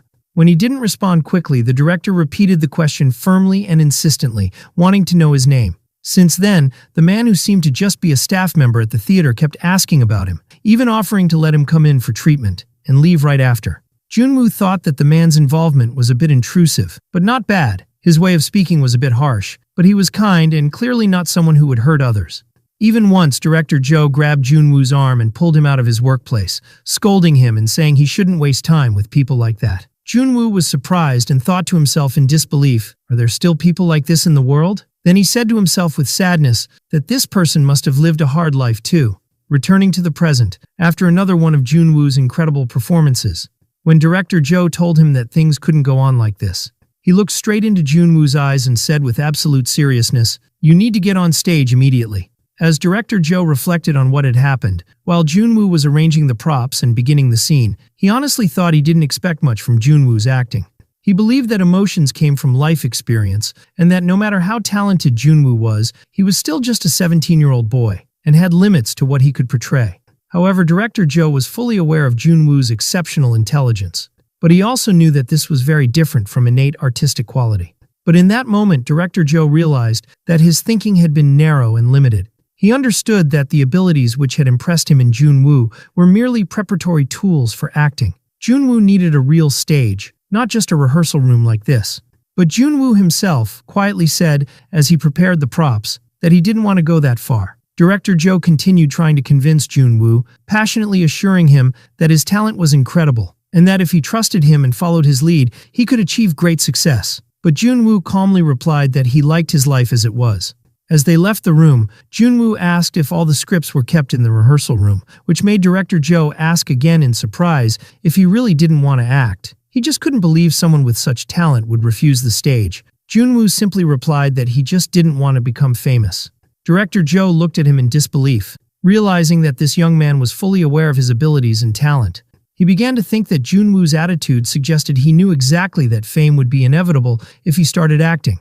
Still, Director Joe kept trying to convince him, saying that maybe just becoming famous wasn't enough, but he couldn't give up after witnessing such talent. He then told him with deep compassion that he understood Junwoo had gone through a lot in his life, but reminded him he was still just a young man, and asked what kind of things he must have experienced to carry such burdens, saying he himself had gone through many hardships to get where he was. Director Joe shouted with intense emotion that he would take responsibility for everything that happened from now on, urging him strongly to live his life the way he wanted without worry. Junwoo laughed bitterly to himself when he heard the word responsibility, wondering how someone who barely knew him for a month could take responsibility for his life. Junwoo sarcastically asked Director Joe if he'd kill for him to take responsibility, and was shocked when Director Joe firmly and loudly replied that he actually would. Then Director Joe shouted once more, with great enthusiasm, asking for the third time if Junwoo would act for him. After that exchange, Junwoo stood behind the stage curtain, dressed in his formal performance attire, ready to step on stage for the first time. He felt a slight nervousness as he stood there peeking through the curtain at the waiting audience. The audience was seated, waiting for the show to begin, and the venue was filled to capacity. Junwoo stood behind the curtain, staring at the light glowing from the stage, reflecting on his mixed feelings, quietly admitting to himself that he completely understood the old man's feelings toward him. Director Joe genuinely wanted to make sure Junwoo's talent wouldn't be wasted, and he clearly hadn't provided him that space just to watch plays, but to give him the chance to use his gift. Junwoo remembered how Director Joe had told him he'd take responsibility for him, and wondered to himself if that was the real reason he couldn't bring himself to say no. The stage lights slowly came on, and the time for the performance had arrived. The curtains opened and Junwoo appeared before the audience for the first time, standing confidently on stage. From behind the curtain, Director Joe watched the scene with intense focus and nervous anticipation. Director Joe smiled excitedly and said, "It's begun now." Next to him, someone asked if this was the boy he had mentioned before, and Director Joe proudly confirmed, "Yes, that's him. But don't be too surprised. He's really something else." The assistant responded with concern, asking if Junwoo was truly ready, especially since he had replaced the lead actor who dropped out just 5 days ago, and the script was filled with long monologues. He also questioned Junwoo's acting experience, wondering how he could master the role in only 5 days, especially for a boy who had never studied theater fundamentals. Another person corrected him, saying that Junwoo didn't have 5 days. He only had 12 hours to prepare, which astonished everyone who heard it. Director Joe began explaining to the other man, emphasizing that it had only been 12 hours since he gave Junwoo the script. Junwoo stood on stage with perfect composure, waiting for the right moment to begin. He slowly and confidently raised his hand toward the light coming from the stage. This was the first movement that started his performance. Junwoo sat on the chair and began murmuring his lines with sorrow. He's still trapped in those moments. He continued in a calm and sad tone. Now that he's lost her, Junwoo continued his performance with a deep voice, expressing his sadness, saying that the world had imprisoned him in darkness and silence. And with a voice full of emotion, he said, in the moment he saw her for the first time, it felt as if time had stopped. Inside, he admitted it was a feeling he had never experienced before. Junwoo continued in a powerful emotional voice, that in the moment she held his hand and smiled at him. That was the moment of their first farewell. With deep pain, Junwoo expressed his helplessness, saying he couldn't do anything, absolutely nothing. Then he suddenly stood up and began moving away from the chair, continuing, "They live in 2 completely different worlds." He continued kneeling down, saying, his suffering, the choices he had to make, she could never understand any of them. Then he raised his voice in great emotion, saying, she was everything to him, so how could she say such things to him? Backstage, the assistant asked Director Joe in amazement where he had found such a monster, in reference to Junwoo's talent. Director Joe watched everything quietly, knowing that despite Junwoo lacking training in breathing or stage projection, everyone in the theater was completely focused on his performance. The director told himself that Junwoo wasn't just reciting lines from memory, he was truly living the character's life. He noted that the lines Junwoo delivered changed slightly each time, deepening as his emotions grew. Junwoo was portraying the character so convincingly that the audience felt as if the character, if real, would speak exactly the way he did. Everyone in the theater wondered in amazement, is he really acting? Due to the incredible realism of his performance. At that moment, the actress playing the role of Ellie entered the stage. Junwoo noticed her and rushed toward her, calling out in deep concern, "Ellie!" He grabbed her quickly and cried out, pleading with her not to go. Junwoo looked into her eyes with profound sadness as she told him, "There's something I never told you before. The reason why I couldn't respond that day." And in that critical moment, the actress realized she couldn't remember the next line she was supposed to say. She froze in place, confused, struggling to recall the lines, but could only manage broken, fragmented words. Backstage, Director Joe realized what had happened and cried out with concern, "She's forgotten her lines." He explained to himself that this sometimes happens with newer actors who don't have much stage experience, because in real theater, there's no chance to redo a scene like in film. Director Joe wished she could just ignore the missing line and continue the performance naturally without stopping. At that moment, Junwoo whispered to her, telling her not to continue. Junwoo immediately recognized the awkward situation they were in and began to improvise with a voice full of emotion, saying, "She doesn't need to say anything else. He already knew." At that moment, his eyes welled with tears and his voice began to tremble slightly as he repeated in deep sorrow, "So." Junwoo embraced the actress warmly on stage and continued with a voice filled with grief, "So now." The curtain slowly closed, covering the emotional scene that Junwoo had delivered, while the audience remained stunned in total silence. The audience looked on with tension and deep focus, still under the spell of the scene they had just witnessed. Suddenly, the theater erupted into loud, enthusiastic applause, signaling the success of the scene and the audience's full acceptance of Junwoo's performance.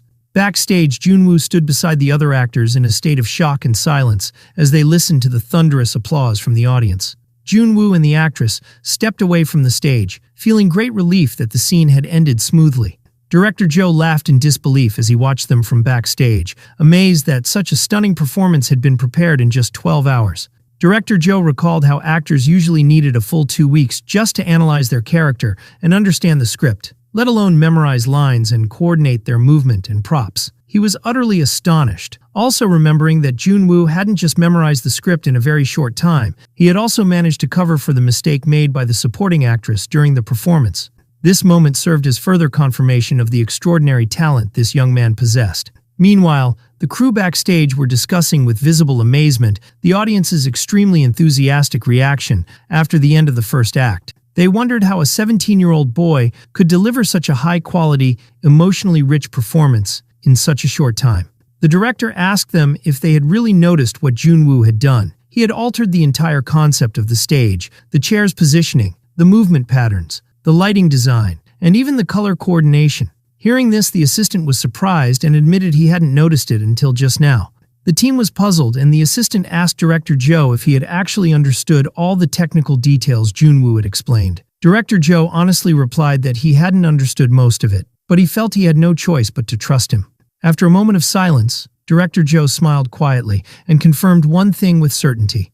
That boy over there is more talented than anyone else here. Junwoo sat in the dressing room, feeling a strange emotion he couldn't quite define. He began to realize that this wasn't the first time he had acted on a stage. He recalled his past life when he used to con people and play many different roles. He had never been unaware of his acting ability. In the past, he used to embody various personas and perform them with skill. He remembered how he used this talent to deceive and manipulate people in his former life. But this time, it felt completely different. For the first time, he was receiving direct gazes from the audience. They weren't ordinary looks. They were filled with emotion, tears, and deep resonance. In the peak moment, he felt as though everyone, including himself, had been transported to another world for a few fleeting seconds.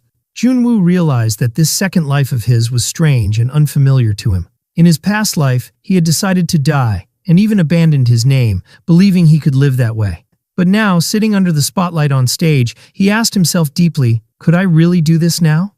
Right after the end of the first performance, Director Joe rushed excitedly toward the dressing room, calling out Junwoo's name with clear emotion. He ignored the actress who was apologizing for her mistake, claiming she had suddenly gotten nervous. Placing his hand on Junwoo's shoulder, he said with playful sarcasm and emotion, "You little rascal pretending not to care when you've had all this talent?" Then Director Joe teased him, "It's almost time for you to be back on stage. Maybe you'd like to review the script?" Junwoo replied calmly and wearily that he felt a bit dizzy. Director Joe, trying to hide his joy and surprise, added, "So, after all that talk about scripts, you've finally landed a real role, huh?" Junwoo replied, feeling drained, "I just don't want to feel trapped between the lines." Director Joe looked at him in confusion and asked curiously, "What does that even mean? Is this one of those things only you understand?" At that moment, Director Joe began wondering to himself, surprised, where have I heard words like that before? He remembered the words of a veteran actor who once said, "Preparation means keeping the character in your heart.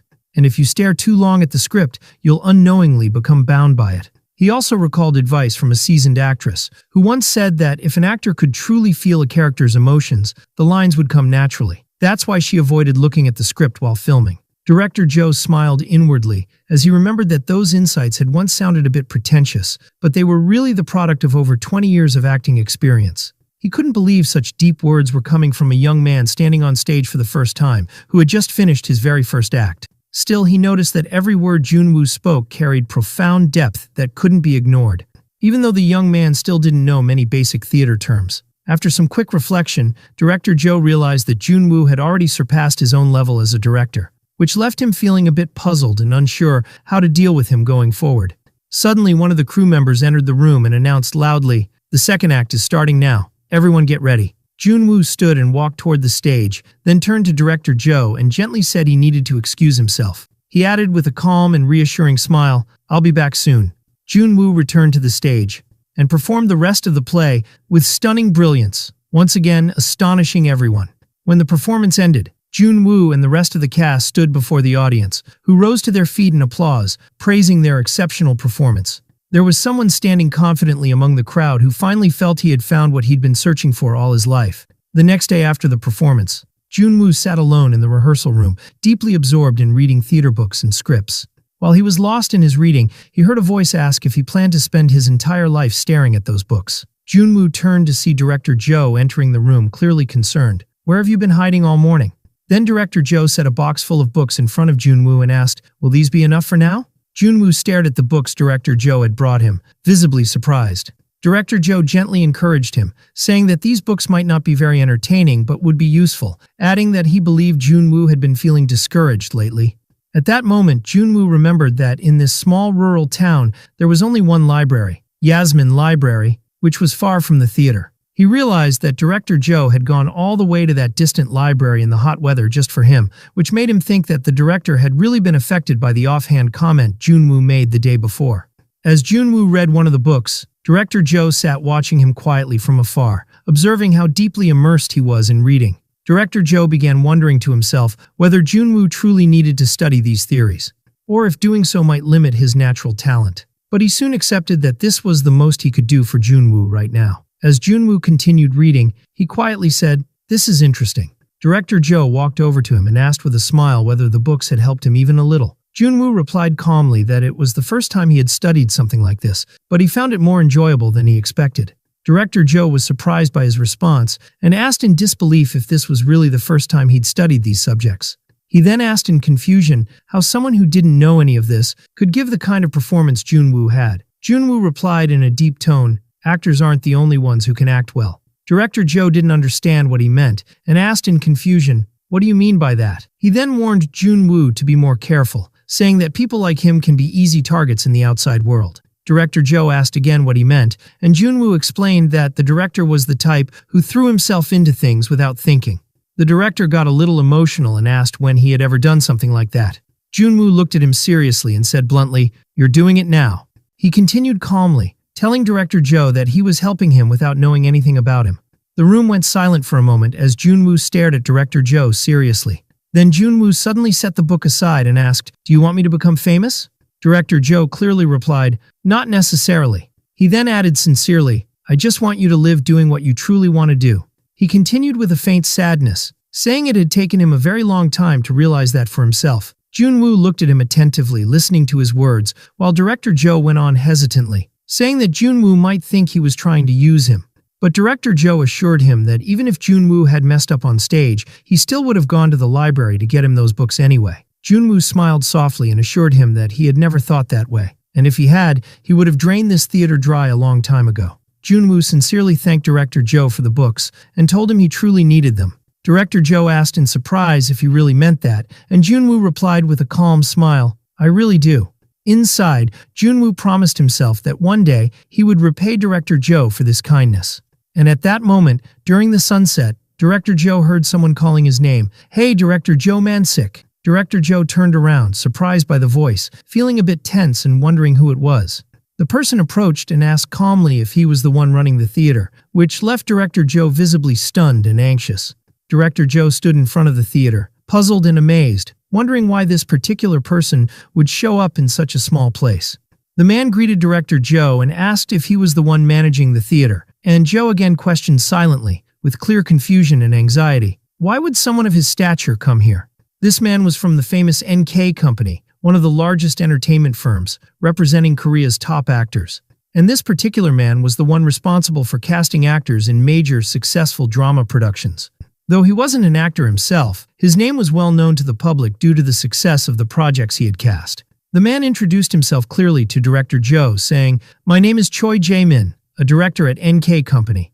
Director Joe, visibly nervous, asked what someone like him wanted from a place like this. Jae-min simply replied, "I enjoyed last night's performance." He continued saying he meant the new boy, referring to Junwoo, who had performed in the recent play. When Jae-min asked if Junwoo belonged to the theater, Director Joe confirmed that while he wasn't an official member, he was indeed working there. Choi Jae-min directly and clearly made a proposal to Director Joe, apologizing for coming without a prior appointment. He said plainly that he was extremely excited, and that this was the first time in a long while that he had acted so urgently. Reflecting on seeing Junwoo on stage, he described the feeling as discovering a true treasure. Director Joe cautiously asked if he was seriously considering casting Junwoo in a project, to which Jae-min replied with a confident smile that this wasn't just a simple casting. Jae-min explained that it's normally very difficult to find truly talented child actors for major projects, and even among the rare talented ones, most are just smart kids who can perform well enough. But Director Joe replied seriously and calmly that Junwoo wasn't just a smart kid acting well, he had managed to express the emotional life of a man in his 30s without artifice or awkwardness.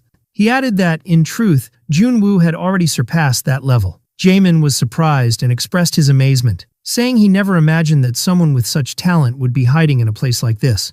Director Joe inwardly affirmed that Junwoo's ability was anything but ordinary. It was truly exceptional. Jae-min then asked if they had any clear plans for Junwoo's future. He was surprised when Director Joe smiled and replied that while he respected the professional standards of NK Company, he wanted to know if they were prepared to offer Junwoo basic training, major opportunities both domestically and abroad, and even the chance to study overseas. Director Joe added that he also wanted Junwoo to have the opportunity to attend major artistic events, if that's what Junwoo truly wanted. Jaemin was slightly taken aback and asked, somewhat nervously, whether Director Joe was seriously requesting all that for a young beginner with no experience. Director Joe smiled confidently and told him that if he had truly seen Junwoo perform, he would understand the reason behind these requests, and why he was so eager to have Junwoo join them. After a moment of thought and hesitation, Jaemin finally replied that he would try to fulfill these requests as much as possible, especially since the decisions weren't his alone to make. But Director Joe thought to himself, while looking at Jaemin, that it was clear he hadn't yet grasped the full extent of Junwoo's talent, that what he saw was barely half of it. Jaemin handed Director Joe his business card and stated clearly that their goal was simply to provide an environment where this child could grow. At the end of the meeting, Jaemin told Director Joe he hoped he would choose a path that would be beneficial and efficient for Junwoo, especially since he clearly cared about him a lot. He then left the theater, telling Director Joe to think carefully about it and to call him later. Junwoo lay on the floor of the rehearsal room, feeling exhausted and deeply reflective about what he could do for Director Joe. He began to wonder, confused, saying to himself that he didn't have any money at the moment, but then realized that Director Joe wasn't the kind of person who cared about money in the first place. As he lay there thinking, he suddenly heard the door open. Director Joe watched him from the doorway for a moment and muttered to himself out of boredom, "I really am bored." He tried to get Junwoo's attention by entering and coughing deliberately. Director Joe came in and kindly said that he just wanted to check on him and see if he had any questions, especially since he had a great teacher right beside him. He quickly noticed that Junwoo did have some questions.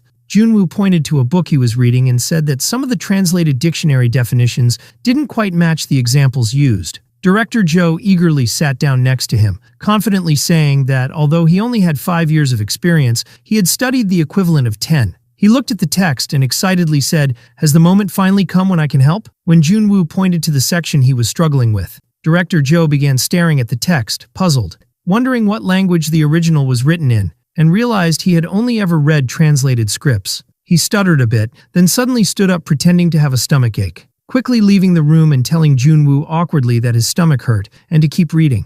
He closed the door behind him and stood outside breathing heavily from stress, wondering in amazement, just how far is Junwoo going to keep surprising me?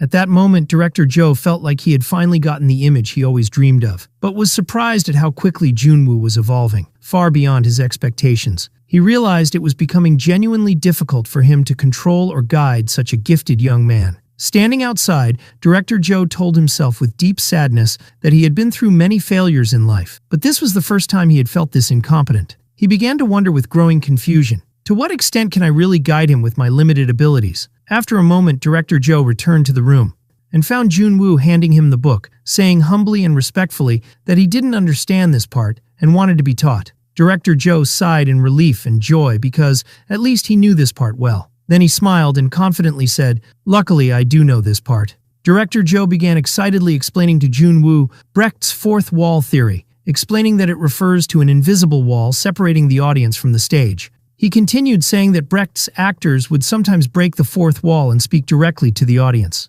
He added that theater isn't just a form of entertainment, it's also tied to social messages. Junwoo nodded, confirming that he understood, then pointed to another section and said he wanted to understand that one too. Director Joe stood in front of him with a calm smile, once again realizing how incredibly intelligent Junwoo was. He left the room and sat alone in his office, diving into books himself, fully aware of the great responsibility he now bore to help Junwoo as much as he possibly could. Director Joe held a book on understanding theater, feeling nostalgic and amazed that he was reading it again at this age. As he sat in his office enthusiastically taking notes, he wondered if he had ever felt this kind of passion for learning since he first entered the world of theater. But that passion hadn't lasted long for him. Director Joe began to feel overwhelmed as he noticed how quickly Junwoo was developing. He realized that Junwoo's natural talent, combined with his passion and eagerness to learn, gave him a pace of progress that was beyond imagination. At some point, Director Joe realized that Junwoo had already moved past the stage of studying theoretical books and had surpassed professional-level performance. He noticed that Junwoo would wait until all the staff had left, then start preparing the empty stage, repeating his lines flawlessly without error. During that time, Junwoo focused on the smallest details, from the characters' expressions and habits to movement patterns, and even the lighting angles that shifted depending on the nature of the scene, making director Joe feel like he was witnessing true art. He also observed that Junwoo performed by retaining only the emotional core of the characters and rewriting the rest of the dialogue himself. In truth, director Joe realized that what Junwoo was doing wasn't just ordinary rehearsal. He was genuinely enjoying himself as he filled the stage alone.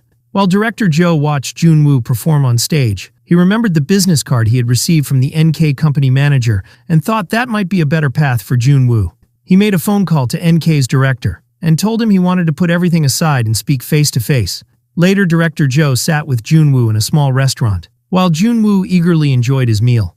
At that moment, director Joe began to feel intense hesitation and anxiety, wondering what he should do next. He recalled the call, in which the NK representative assured him he'd made the right choice and promised to meet every condition Joe had requested, and even said he was willing to discuss any additional requests Junwoo might have. The caller explained that they could arrange a visit the next day and expressed interest in seeing Junwoo perform a piece from one of their scripts right away, which surprised and made director Joe hesitate slightly. But the caller reassured him not to feel pressured, emphasizing that it was just an opportunity for Junwoo to visit their facilities, get to know the company, and see if it would be a good environment for developing his skills.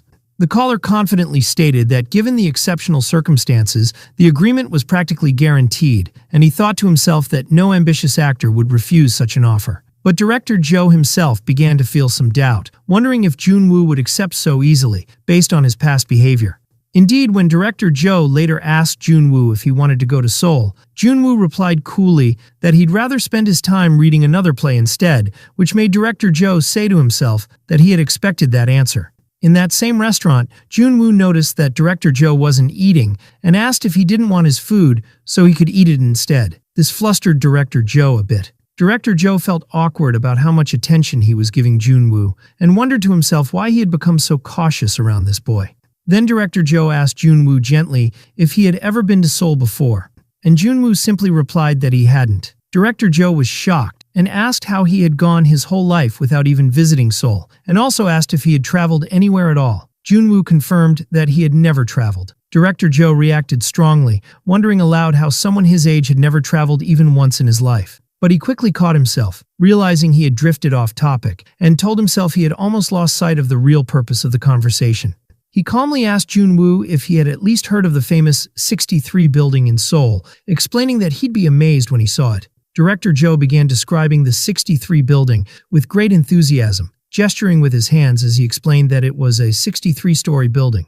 Meanwhile, Junwoo responded to this excitement in a very calm manner, simply saying, "That's impressive," while eating his food. A strange silence fell between them for a short while as they sat wordlessly in the restaurant. Director Joe tried to break the silence, speaking with clear hesitation. He said he needed to go to Seoul the next day for a short trip, and offered Junwoo the chance to come along if he was bored and wanted to see the city. He went on trying to persuade Junwoo, describing the famous Myeongdong district in Seoul, saying it was nothing like the rural areas he knew, and asking if he had heard of it before. He continued his vivid description, speaking excitedly about the large Han River and comparing it to the small rivers in the countryside.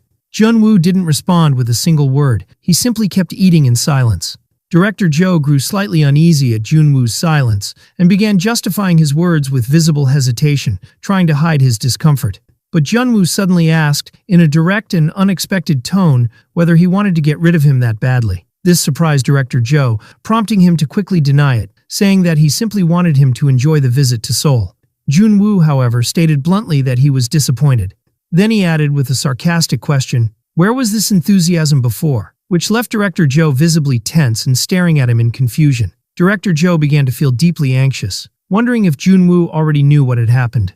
He kept worrying, considering the possibility that Junwoo might have overheard his phone call or even contacted Choi Jae-min from NK Company directly without his knowledge. He regretfully realized that he should have told Junwoo first before taking any action. At that moment, Junwoo caught him off guard by asking directly whether they were going to Seoul the next day. Director Joe, clearly anxious, asked in surprise whether Junwoo was agreeing to go, to which Junwoo replied plainly that if the trip was certain, then he would definitely go. Director Joe cautiously asked if there was any particular place Junwoo wanted to visit. Junwoo replied very simply that there wasn't any specific place he wanted to go. This made director Joe even more nervous, wondering whether Junwoo genuinely wanted to join him or if he had another reason. Director Joe also questioned whether Junwoo thought he was inviting him for some kind of professional training, but reassured himself that this wasn't the case at all. He continued by asserting that he knew well this wasn't just about improving his skills. He added that he fully understood the significance of NK Company and that it was far bigger than Junwoo could imagine. He then said that although he might not know Junwoo's personal circumstances, the company might be able to help him in the future. He explained that Junwoo needed to meet people of his level, because no matter how well he performed here, the place only had amateur actors. Director Joe went on to say that it would have been better if the other actors hadn't ruined Junwoo's stage. Then Junwoo asked again about the specific place they would be going to, prompting Director Joe to carefully explain that it was the headquarters of NK Entertainment, emphasizing that there were people there who would recognize Junwoo's true value. Junwoo unexpectedly agreed to Director Joe's proposal, which surprised the director and made him wonder why Junwoo seemed so compliant, especially since that wasn't like him at all. He jokingly questioned to himself whether Junwoo had broken something on stage or what. He asked again, hesitantly, if Junwoo was really sure he wanted to go, but Junwoo remained silent, offering no answer. Upon arriving in Seoul, Director Joe was deeply impressed by the large and modern appearance of NK Company's building, amazed by its grandeur. He began commenting excitedly on the modern studios he had previously seen on TV, noting that some of the equipment was very new and had just been released this year. Junwoo stood silent for a moment, watching Director Joe marvel at what he saw, while the director continued expressing his admiration and awe. An employee from the company gently told Director Joe that he was acting like someone from the countryside, which annoyed him and made him defend himself, saying that he hadn't behaved that exaggeratedly. Finally, the employee informed them that they had arrived at the designated place and asked Director Joe to wait outside for a moment. Director Joe took a deep breath, trying to calm himself, then said enthusiastically that they were going in now, while Junwoo quietly watched him from behind. Director Joe approached the door and cautiously grabbed the handle, clearly hesitant and feeling a bit nervous. At that moment, Junwoo surprised him by asking if they were going in together, which threw Director Joe off a little. Director Joe quickly pulled his hand back and replied awkwardly that he was just trying to open the door for him. Then Director Joe turned toward Junwoo and encouraged him loudly, "Do your best," to which Junwoo calmly replied, "I will."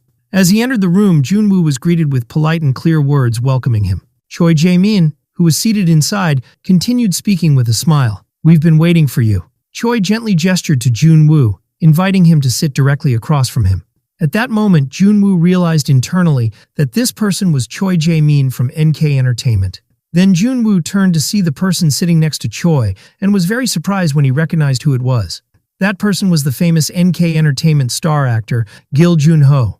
When Junwoo entered the room, Jae-min welcomed him again and asked him to take a seat first. Junwoo sat quietly in front of them, preparing himself for the conversation.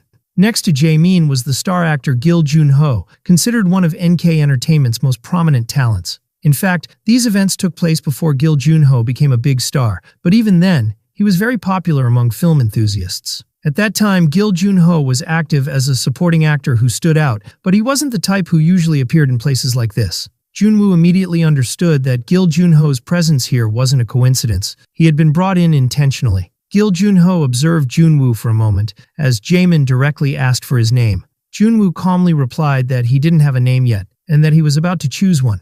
Jae-min was slightly surprised by the answer, and wondered to himself if Junwoo was thinking of choosing a stage name. He confidently noted that Junwoo didn't seem nervous at all, which made him wonder if Junwoo even knew who he really was.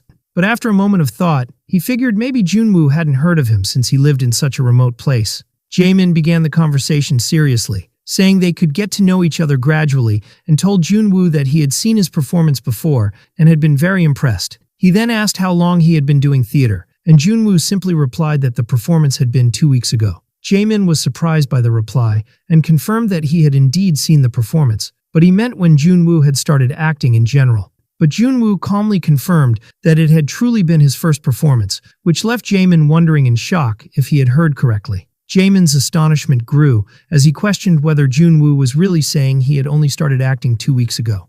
At that moment, Jae-min pulled out a new script titled The Miracle Switch, saying they were planning a new film at their company. Junwoo held the script in his hands and softly repeated the title, The Miracle Switch. He remembered having seen this story in his previous life. It was about a body swap between a high school student and a 40-year-old teacher. Before discussing the details, Jaemin asked Junwoo to show them a short sample of his acting. Junwoo hesitated for a moment as he looked at the script in his hands. Meanwhile, Director Jo was trying to listen from outside the room, but he couldn't hear anything. Jaemin asked Junwoo to begin reading from page 34 of the script. Gil Junho was surprised by Junwoo's demeanor, as it was completely different from what he was used to seeing in new actors. He recalled that most of the ambitious actors he had met recently would show him excessive respect and practically beg him to watch their acting. But unlike them, Junwoo seemed incredibly calm and not particularly interested or eager about the situation. Jaemin thought to himself that the previous version of himself would never have allowed someone like this to stay in the room. He would have kicked him out immediately and made sure he never entered the industry again. Yet despite that, he kept watching Junwoo with intense curiosity, wondering to himself, just how good is this boy, really? Junwoo began reading the script quietly, as the first scene opened in the school hallway, crowded with students laughing and chatting, some riding skateboards, others reading books. Tae-kyung, the character played by Junwoo, stood in the middle of the hallway, looking around in confusion, trying to understand what was happening to him, while the camera followed the puzzled expressions on his face. Tae-kyung was visibly confused and anxious, wondering to himself, why is he here, and why does his voice sound like this? In the room, Jaemin smiled gently and told Junwoo it wasn't that complicated and asked him if he wanted to give it a try. Junwoo remained silent for a long moment, staring at the script in his hands. He sat down quietly on the chair, continuing to look at the script as if trying to make a critical decision. A complete silence settled over the empty room for a few seconds, while sunlight trickled through the window. Suddenly, Junwoo placed the script on the table and said firmly that he couldn't do this here. Jaemin was puzzled and asked if there was a problem or if something was wrong. Junwoo replied clearly that he couldn't express the dialogue properly in this environment. Jaemin grew slightly annoyed and asked again if he meant that the room itself was preventing him from performing well. He then assured Junwoo that actors typically rehearse in quiet places like this, and that it was just about immersing oneself in the character. But Junwoo interrupted him to explain that it wasn't about immersion in the character, it was about the dialogue itself. Junwoo calmly began to explain that there were many missing sounds in this script, such as the sound of skateboards, the laughter and conversations among the students, and the sound of wind coming through the windows. He then explained further, pointing at the script on the table, saying that these sounds, interwoven with the dialogue, weren't present here, and that made the performance feel incomplete and unrealistic. Jaemin was puzzled by his words and wondered internally why background sounds would matter so much during dialogue. Meanwhile, Gil Junho, who had been silently and calmly listening to the conversation, showed clear interest as he focused intently on what Junwoo was saying. Suddenly, Junho stood up quickly, calling out to Junwoo, which surprised Jaemin. Junho grabbed the script off the table with clear interest, flipping through it, prompting Jaemin to ask with concern, "What's going on?" Junho focused more deeply on the script, his eyes revealing surprise and intense concentration. Jaemin watched Junho's unusual behavior and wondered silently, "I've never seen him like this before." Then he suddenly recalled the words Director Jo had said earlier about the importance of providing foundational training and major professional opportunities, including international prospects and strong support, for this gifted young man, as long as it's truly what Junwoo wanted. Jaemin turned toward Junwoo, trying to calm him and reason with him, saying that even if he felt this environment wasn't ideal, couldn't he just try performing the scene anyway? Junwoo was surprised by Jaemin's words and whispered to himself, wondering, is this an audition? Then he suddenly understood what Jaemin was getting at. He thought Jaemin wanted a full performance. Junwoo calmly and directly asked, "So, I just sit here and perform the role?" Junwoo paused for a moment, thinking that the scene he had been given required another person to read the opposing lines. At that moment, Gil Junho sat down, still holding the script in his hands, and a faint, focused smile appeared on his face, a clear signal that he was ready to join Junwoo in reading the dialogue. He remembered that ceremony from his past, when the announcer excitedly declared the winner, Mr. Gil Junho, honored for his outstanding performance in a project. Junwoo wondered deeply to himself whether the man sitting before him was truly the same person. He also remembered another scene, where Gil Junho sat under the sunset with a gentle smile, reflecting that he wanted to be just a little bit happier each day. Now in the office, Junwoo sat in contemplation and quietly told himself that this might actually be enjoyable. Then Junwoo looked toward Jaemin and calmly asked if he had another copy of the script. Jaemin was surprised by the request and asked in confusion why he needed a second copy. Junwoo responded calmly and confidently, explaining that the scene would be better performed in collaboration with someone else rather than alone. And with calm assurance, Junwoo added that the collaboration should be with Mr. Gil Junho. Jaemin was stunned and surprised by Junwoo's bold and unexpected suggestion. He then thought to himself, puzzled, that maybe Junwoo's youth was what gave him such boldness and confidence. Jaemin tried to gently explain the difficulty of the request, but Gil Junho interrupted with a warm smile, saying that he agreed to Junwoo's proposal and genuinely wanted to perform with him. Jaemin was taken aback by Gil's response and cried out in disbelief. He looked at Gil Junho, wondering anxiously if he truly intended to act with this boy here and now. Then he asked himself in confusion what exactly Gil Junho had seen in this young man to get so excited about working with him. Meanwhile, Junwoo sat quietly and calmly, waiting to see what would happen next. Suddenly, Gil Junho began acting professionally. He looked furious and tense, shouting with passion, "What the hell is going on here?" He looked at Junwoo and shouted at him again, with intense energy, demanding that he stop just standing there doing nothing. Jaemin watched the scene with great admiration, thinking to himself that Gil had not disappointed. His voice alone perfectly conveyed the emotions of a 40-year-old man trapped in a younger body. Gil continued performing the role with depth and emotion, and Jaemin could clearly feel the weight of the feelings he was conveying. Then it was Junwoo's turn to act, and he began speaking with clear passion and anger, shouting that he too was deeply frustrated by everything that was happening. Gil responded with sorrow and confusion, openly expressing his own disappointment in the situation, telling Junwoo that at least he had gotten younger, while lamenting his own predicament. Gil began complaining about the clothes he was wearing, sarcastically criticizing Junwoo's odd sense of fashion, which made Junwoo angrily shout that this wasn't the time to discuss style. Then Gil fell silent for a moment, only to hear Junwoo ask seriously if he truly understood the danger of what they were going through. At that moment, Gil realized something strange was happening. He noticed a faint tonal shift in Junwoo's voice that perfectly matched that of a middle school student. He was stunned, wondering if Junwoo had grasped the character so quickly after hearing just 2 lines of dialogue. Gil continued his role with intense emotion, angrily asking why Junwoo was blaming him, saying it wasn't his fault. Junwoo responded in equal anger, asking if it was his fault then. He continued with serious frustration, warning Gil not to do anything reckless with his body, firmly telling him to stay calm. At that moment, Gil noticed Junwoo's fingers trembling slightly during the performance, which impressed him even more. Junwoo continued speaking with visible tension and a firm tone, warning Gil again not to do anything that could get them into trouble. Jaemin observed the scene with great interest, noticing the subtle gestures Junwoo used, the direction of his gaze, and the small movements that shifted precisely with each line he delivered. Gil realized internally the remarkable skill Junwoo possessed, telling himself it was incredible that a young actor could lead him through such a well-crafted performance without any prior rehearsal. And finally, at the end of the scene, Junwoo screamed in frustration and emotional exhaustion, shouting hysterically that he didn't know anything either, and that this whole thing was driving him crazy. After witnessing Junwoo's performance, Junho began to feel a clear difference within himself. He sensed that this time was unlike the others, that there was truly something special about this young man. Junho approached Junwoo, speaking to him with clear excitement and enthusiasm to continue the performance. Junwoo responded more convincingly, diving deeper into the character and controlling its emotions with precision.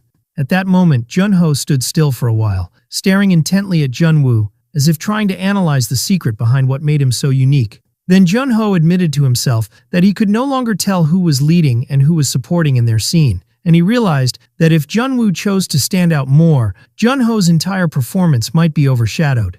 A short while later, Junwoo stood up, reviewing the script in his hands. He quietly thought that something was missing from the dialogue. That was when Junho remembered that what he had said earlier wasn't just empty words. Junwoo looked up and continued the performance anyway, then told Junho with a gentle smile that he'd give him a signal shortly to return to the scene. Meanwhile, Junho watched him, wondering silently where this young man came from and what he had been doing before this. Calmly, Junwoo told Junho that he would stop at this point.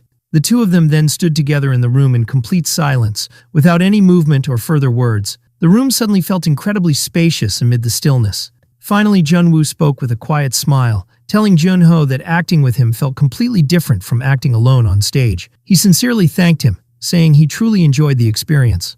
Junho was surprised by Junwoo's words and wondered silently in confusion if he was really thanking him, remaining speechless in response. Deep down, Junho was deeply moved and thought to himself that these were the very words he should have been the one to say to Junwoo. He then wondered sadly what it would be like if he could actually work with this young man for real. Junho gave a calm, bright smile and assured Junwoo that he had also greatly enjoyed this experience. At that moment, Junho stood before Junwoo, confessing that he would never be able to forget this day. Suddenly, Jae-min jumped in, clearly surprised and excited, saying that the performance had exceeded all his expectations. He added in astonishment that, in truth, he couldn't say anything except that he was genuinely amazed by what he had seen. Junho spoke with a smile, clearly referring to Jun-woo, saying that now that he had seen the acting, it was time to move on to the contract details. Then he turned to Jun-woo directly, asking with a smile if he had deliberately altered the second line. Jun-woo replied calmly and confidently that he had indeed changed the dialogue a bit. At that, Jun-ho explained quietly that if it had been a real scene in front of the camera, his actions and movement would have been different as well. He asked Jun-woo with a soft smile if he was right about that. Jun-woo then seriously explained that he had adjusted his expression to suit the current setting, while Jae-min appeared a bit confused, wondering exactly what was unfolding in front of him. Jun-woo quietly turned toward Jun-ho and asked with genuine interest whether he had ever done stage acting before. Outside, Director Jo stood, looking somewhat surprised as he listened to what was happening inside. But he was taken aback when he entered the room and found Gil Jun-ho sitting there waiting for him. He remembered that a short while ago he had been able to hear part of the performance and their conversation. Still, he had never expected that the acting partner in the training would be Gil Jun-ho himself, and he confirmed to himself with clear delight that he had made the right decision by bringing Jun-woo here. But Director Jo paused for a moment, puzzled, wondering in great surprise about the odd expression on Jun-ho's face.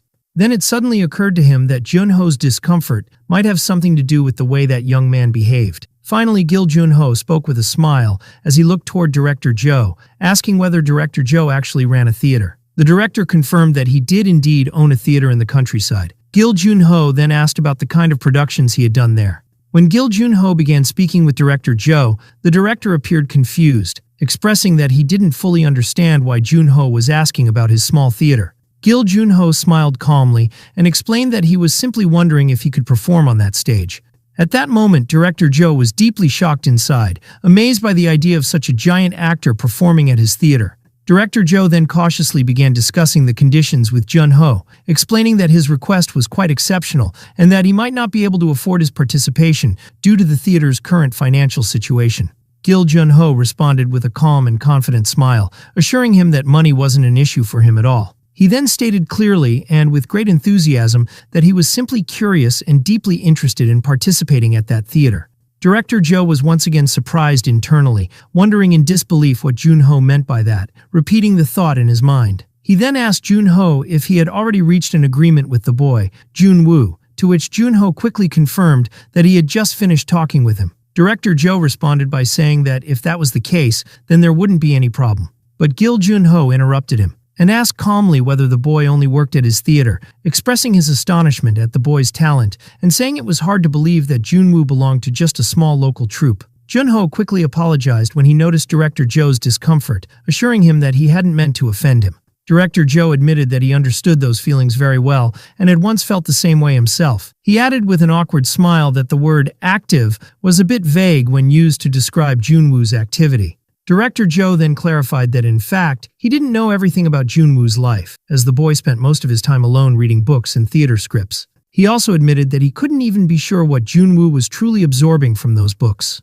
Gil Jun-ho was greatly surprised by Director Jo's words and began to wonder in amazement. He recalled the moment when he had reacted with strong emotion, shocked by the idea that everything Jun-woo knew about acting was entirely self-taught.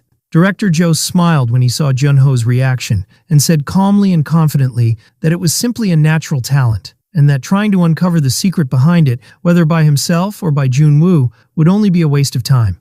At that moment, Gil Jun-ho looked at Director Jo, who calmly and clearly stated that he genuinely looked forward to working with him. Director Jo smiled with great relief and extended his hand for a handshake, and Jun-ho smiled back at him and extended his own hand, confirming that he too was greatly looking forward to working with him. Elsewhere, Jun-woo stood alone in a wide hall in front of a large screen showing various scenes, watching them with intense focus and complete calm.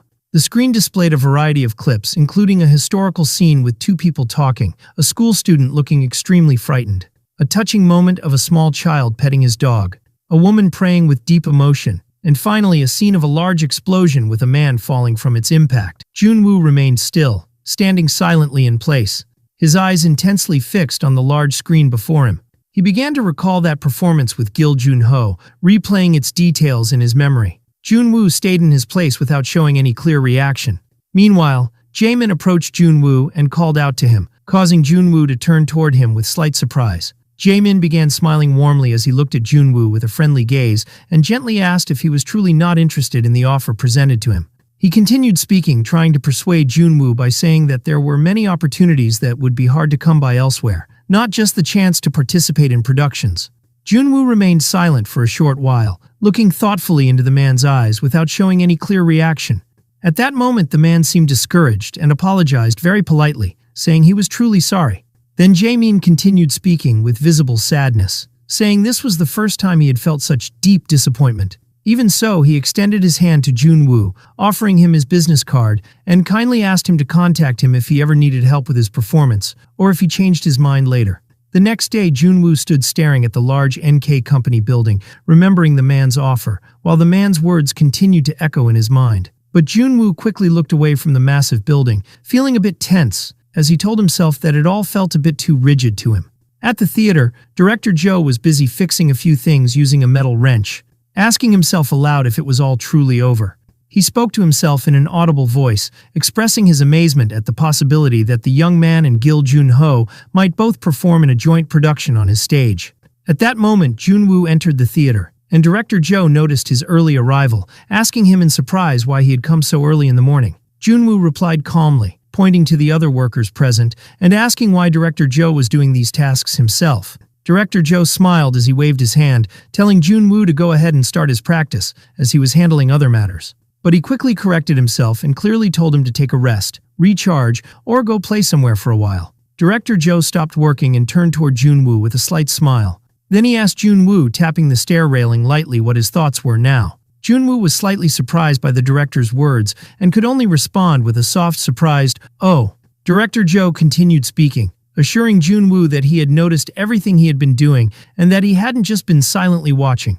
Junwoo then asked if all those changes had been made specifically for the upcoming performance. The director confirmed that he had indeed made some necessary adjustments. Junwoo felt a slight sense of surprise, thinking to himself that Director Joe really had studied theater for a long time and had been running this place for quite a while. Junwoo internally wondered what kind of expectations Director Joe had for the upcoming performance after all the effort and changes he had made. Finally, Junwoo smiled and said that the theater now looked much better than before. And as he was leaving, he added that he would make more adjustments later on. But Director Joe looked slightly hesitant, and his expression changed when a question came to his mind. He then turned to Junwoo and said he was curious about something. Junwoo asked calmly what it was that made him curious. Director Joe replied that no matter how much he thought about it, he couldn't understand why Junwoo had turned down NK Company's offer, while he so easily agreed to perform with Gil Jun-ho. Junwoo remained silent, looking toward Director Joe without offering any clear answer to that question. Director Joe began speaking to Junwoo with deep confusion and curiosity, stating that if he had gone there, he would have found many scripts written by extremely famous writers and would have been able to play many roles he desired, at least much better than what was available in this place. He then added with an awkward smile that he hadn't fully understood Junwoo before, but this time he felt genuinely curious and wanted to know what made him decide this way. But Junwoo remained silent for a while without answering Director Joe's question, simply looking at him quietly. After a moment of silence, Junwoo said very calmly that he didn't exactly remember why he had rejected the offer. Director Joe was slightly surprised by Junwoo's response and tried to lighten the mood by asking jokingly if his rejection was because of him personally. But Junwoo didn't answer and just kept walking away, inviting Director Joe to have breakfast with him. Director Joe was stunned by Junwoo's reaction and thought in surprise as he watched him walk off, wondering whether this boy was truly serious in his actions. Outside, Junwoo said very calmly that he would order kimchi stew and asked Director Joe what he would like to eat, while Director Joe remained standing in shock over what had just happened. Later, Director Joe heard faint sounds coming from the rehearsal room, so he quietly approached the door to peek inside and find out what was happening. Inside the room, Junwoo was standing with Gil Jun-ho, and the two of them were discussing the play's script with full focus, unaware that Director Joe was watching them through the door.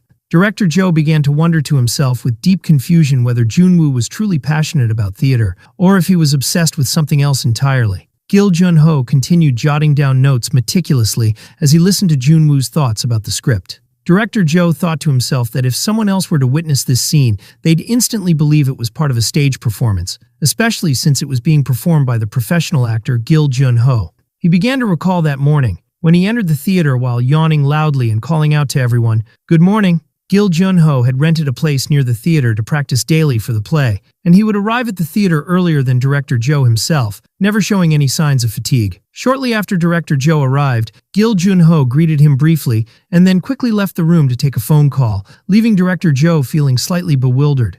At that moment, Director Joe thought to himself that Gil Jun-ho seemed to be enjoying working with Jun-woo and discussing acting more than the training itself. Director Joe watched Gil Jun-ho silently and wondered with visible confusion, why hasn't this man left yet? Jun-woo stood beside Director Joe as they both watched Gil Jun-ho from afar, and Jun-woo quietly told him that he didn't know the reason either. Soon after, Gil Jun-ho sat down on the couch and began to act noticeably nervous, prompting Director Joe to ask Jun-woo in surprise whether Gil Jun-ho always behaved like this.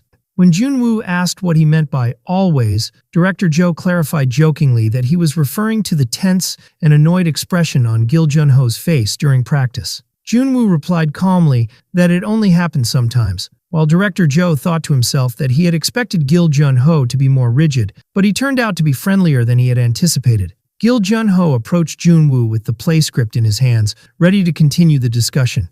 Jun-woo sighed as he prepared once again to engage in discussion with Gil Jun-ho, who seemed very eager and enthusiastic to continue.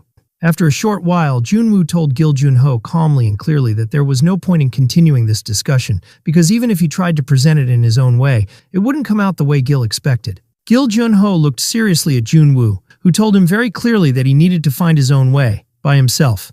At that moment, Gil Jun-ho suddenly felt a wave of surprise and let out a deeply astonished expression. Outside, Director Joe continued observing the scene between them from afar, and he began to feel that something different was happening this time. The days passed, and the date of the anticipated stage performance drew near. Only 1 week remained before its presentation, and preparations had finally reached their final stages. Yet despite all of this, one unresolved issue remained. The issue revolved around the character of the fugitive Pavel, a role that had still not been cast. While the famous actor Gil Jun-ho had already been confirmed for the role of Inspector Anton, Director Joe sat in his office, lost in thought, murmuring to himself as he anxiously contemplated the issue. At the same time, the theater's website proudly announced the participation of star Gil Jun-ho in the production, and the reactions were overwhelmingly positive and enthusiastic due to his high stature as a renowned actor. Some people in the comments expressed surprise, wondering how Gil Jun-ho, who was known for appearing only in films directed by major filmmakers, had agreed to perform in such a small theater. Director Joe also found himself wondering if he should feel lucky about this. Although Gil Jun-ho's involvement attracted significant attention, the core issue remained hidden and didn't receive enough focus. People began to notice and comment that the role opposite Inspector Anton, the fugitive Pavel, had not yet been cast, and they speculated whether Gil Jun-ho himself had rejected all the junior actors after testing their skills. Just 1 week before the show, Director Joe was extremely worried about the possibility of presenting the performance without announcing the other lead actor in advance. As he was lost in thought, he suddenly noticed a theater light on, and the door opened late at night, which surprised him, wondering who could be awake at such a late hour. When Director Joe opened the door, he was completely stunned by what he saw before him, even muttering in astonishment, wondering if this was really his theater. Jun-woo was sitting quietly in the theater, having reorganized and rearranged it so beautifully that Director Joe could barely recognize the place. Jun-woo asked in surprise what Director Joe was doing there so early in the morning, while the director hesitantly made his way up the theater steps toward him. Jun-woo turned to him calmly and asked with a gentle smile if he liked the place. Director Joe was surprised by the question, and replied with clear emotion, asking how he could not like such a wonderful transformation, wondering again if this was truly his theater. Although small, the theater now resembled an artistic palace, thanks to the arrangement and lighting Jun-woo had created. It was clear he hadn't studied theater directing in vain.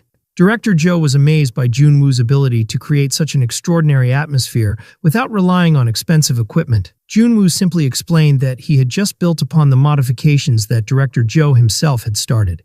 Director Joe was shocked by Jun-woo's words, who confirmed that he had been observing him the whole time and was never just a bystander. He felt great joy as he imagined how the theater would look during the performance with these new enhancements. As Jun-woo wiped his forehead in exhaustion, Director Joe suddenly froze, utterly astonished by Junwoo's beauty, which was clearly revealed when he brushed his hair away from his face. Director Joe wondered in amazement whether Junwoo had always been this handsome, which made Junwoo feel slightly embarrassed and awkward at the unexpected question. When Director Joe asked why he always hid his handsome face, Junwoo calmly replied that he had always been used to hiding it because of his former profession, and that he had never really thought about fully showing his face. Director Joe was deeply moved as he looked at Junwoo, reflecting on this boy who still concealed so much mystery behind his calm appearance. Director Joe felt that Junwoo had already been through so much, and had done everything he could to reach this level of mastery. Meanwhile, Junwoo thought to himself that this performance would be completely different from that previous one, which had been attended by only about 20 people. He expected that rumors about him would start to spread one way or another because of it. But despite everything, Junwoo didn't feel any discomfort or unease about the situation. He admitted to himself that it was already too late to back out of his decisions now. He began to recall when Director Joe had clearly declared that he would take responsibility for whatever happened next, no matter what it was. Then he had strongly encouraged Junwoo, telling him to do what he truly wanted in life. At that moment, Junwoo had thought to himself quietly, "It's my second life anyway." But Director Joe then cautiously asked him if he was completely sure about his decision. And Junwoo responded with a gentle, confident smile that he was perfectly fine, and it wouldn't cause him any trouble. Director Joe remained astonished, wondering to himself how Junwoo always seemed to know what he was thinking, even joking to himself that sometimes the boy was worse than a ghost. After that, Director Joe tried to ease his own concern by saying that if Junwoo insisted, they could completely hide his identity, perhaps by using a mysterious concept for his presentation or something like that. But Director Joe immediately regretted his own words, dismissing the idea as ridiculous, calling it impossible. Yet Junwoo simply replied that it didn't matter anymore. Then Director Joe quietly asked whether it really mattered, hesitating slightly as he wondered if the issue could really be resolved that easily. Director Joe tried again to explain his concerns, saying that this might end up in the news, and video interviews of Junwoo could start circulating. Junwoo replied that he didn't really know what might happen. Then Junwoo looked at him calmly and asked with a quiet, confident smile, "Could it be worse than death?" Director Joe was shocked and deeply stunned by Junwoo's words. Junwoo smiled softly and gently told him that they should at least try. He then added very calmly and confidently that he would actually feel disappointed now if the matter were to be hidden. Junwoo and Director Joe stood together at the center of the stage, quietly taking in the space in peaceful silence. Director Joe told him gently not to worry about anything else and to focus only on the stage. He would take care of the rest. Director Joe assured him with great confidence that he would make sure nothing about this performance would cause any problems for Junwoo at all. Junwoo looked at Director Joe in silence and gave him a small smile filled with clear gratitude. News began circulating online, with people wondering about the new actor playing the lead role alongside Gil Jun-ho. Noting that they had never seen him before, some speculated that he might be a new trainee from NK Company. Then, the official promotional image for the stage play was released, confirming Junwoo's participation in the role of the fugitive Pavel. Audiences began gathering outside the theater, with great excitement and anticipation for the upcoming performance. Backstage, as Director Joe looked toward the crowd, one of the staff members remarked in astonishment that the tickets had sold out incredibly fast because of star Gil Jun-ho's return to the stage after such a long absence. The audience in the theater began chatting excitedly, wondering how such a small theater had managed to attract a famous actor like Gil Jun-ho to participate in the play. One of the girls expressed her excitement, saying she was eagerly looking forward to the performance.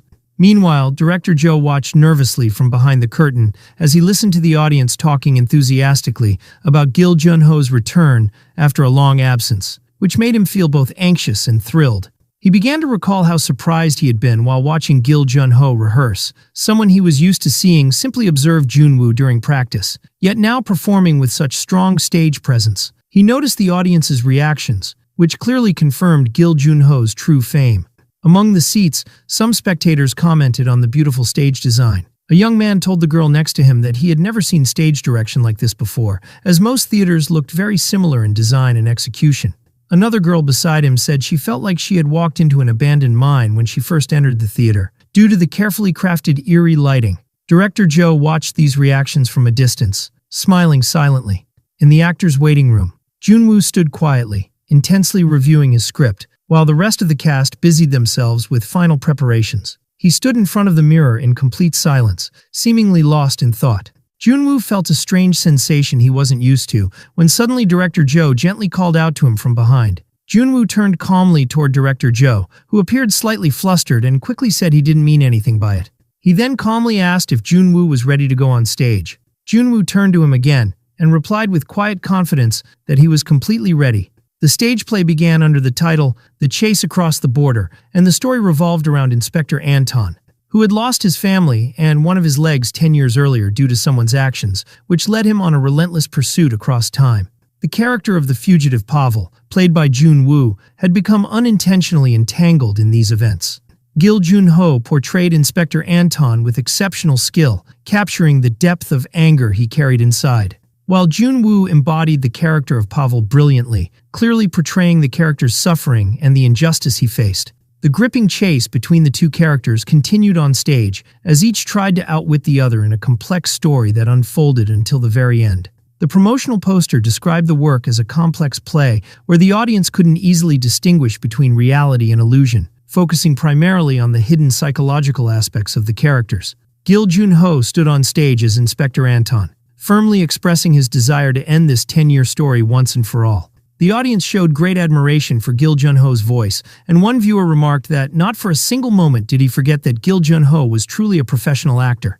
Another member of the audience tried to discreetly record the scene, saying he desperately wanted to keep a memory of Gil Junho's presence on stage, despite photography being prohibited. Director Joe watched the scene unfold from backstage, amazed by Gil Junho's performance, and wondered in astonishment if he had always been this skilled. Gil Junho stood on stage delivering a powerful monologue, drawing deep focus and admiration from both the audience and Director Joe alike. When the monologue ended, Director Joe said to himself in clear amazement that a professional actor truly stands apart from the rest, affirming to himself that this was the level of performance that always left audiences eager to see this star again. The audience became increasingly excited after Gil Junho's stunning performance. One viewer even exclaimed enthusiastically that he needed to book tickets again once this show was over, while another described Junho's acting as insane out of sheer admiration.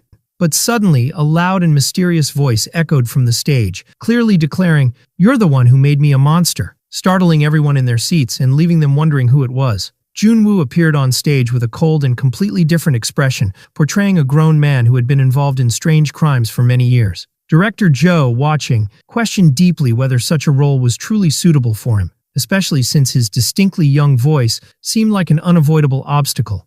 Nonetheless, Junwoo calmly raised his head with great confidence, addressing Inspector Anton with a mysterious look and asking whether what he had done was truly right, immediately drawing all eyes to him. From the moment the dialogue began, no one in the audience saw Junwoo as a 17-year-old boy anymore. The audience, along with the director and the entire production team, felt intense tension, to the point where they held their breath and couldn't take their eyes off Junwoo for even a second. At the peak of the scene, Gil Junho appeared again and shouted sharply and forcefully at Junwoo, saying that he might be able to hide the evidence, but he couldn't hide himself. Gil Junho advanced toward Junwoo, yelling that he couldn't do anything now and that he should stop pretending to be innocent, causing Junwoo to visibly step back. Junwoo screamed in clear pain, crying out that he wasn't like that, grabbing his head with both hands in wild distress, trying to shield himself, which left the audience watching in deep suspense. The audience's reactions reflected their anxiety and immersion in the unfolding events. At that moment, Junwoo smiled with a cold and calm expression, once again stating in an eerily mysterious tone that he truly wasn't that person, and that he was tired of repeating that same line. The audience watched the scene with awe and clear astonishment. One viewer could only utter a single word, "Wow," out of sheer admiration. On stage, Junwoo and Gil Junho continued performing with such intensity and conviction that everyone in the theater, including Director Joe backstage, felt strong chills with every word Junwoo uttered. Junwoo's presence was so commanding that the audience completely forgot about Gil Junho's presence despite his equally powerful performance. And it wasn't just the audience.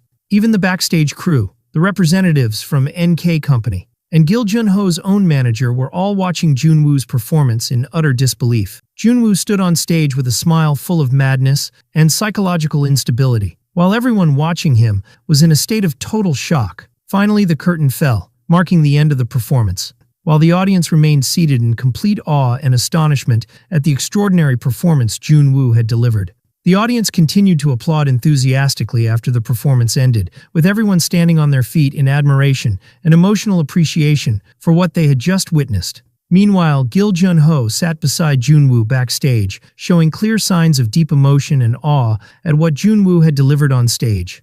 At that moment, Gil Jun-ho recalled how he had always felt immense pride in his acting and had long received admiration and respect throughout his career. But now, for the first time, he felt ashamed of himself, ashamed of the pride and all the recognition he had once received after witnessing Junwoo's stunning performance. In the audience, some of the women began talking about Junwoo, asking about his name and who he was. One of them exclaimed with excitement that he was truly incredible, while the other wondered if what they had just seen was what real theater truly meant. Gil Jun-ho remained seated, watching these reactions, and realized clearly that all eyes in the audience had been directed at Junwoo alone.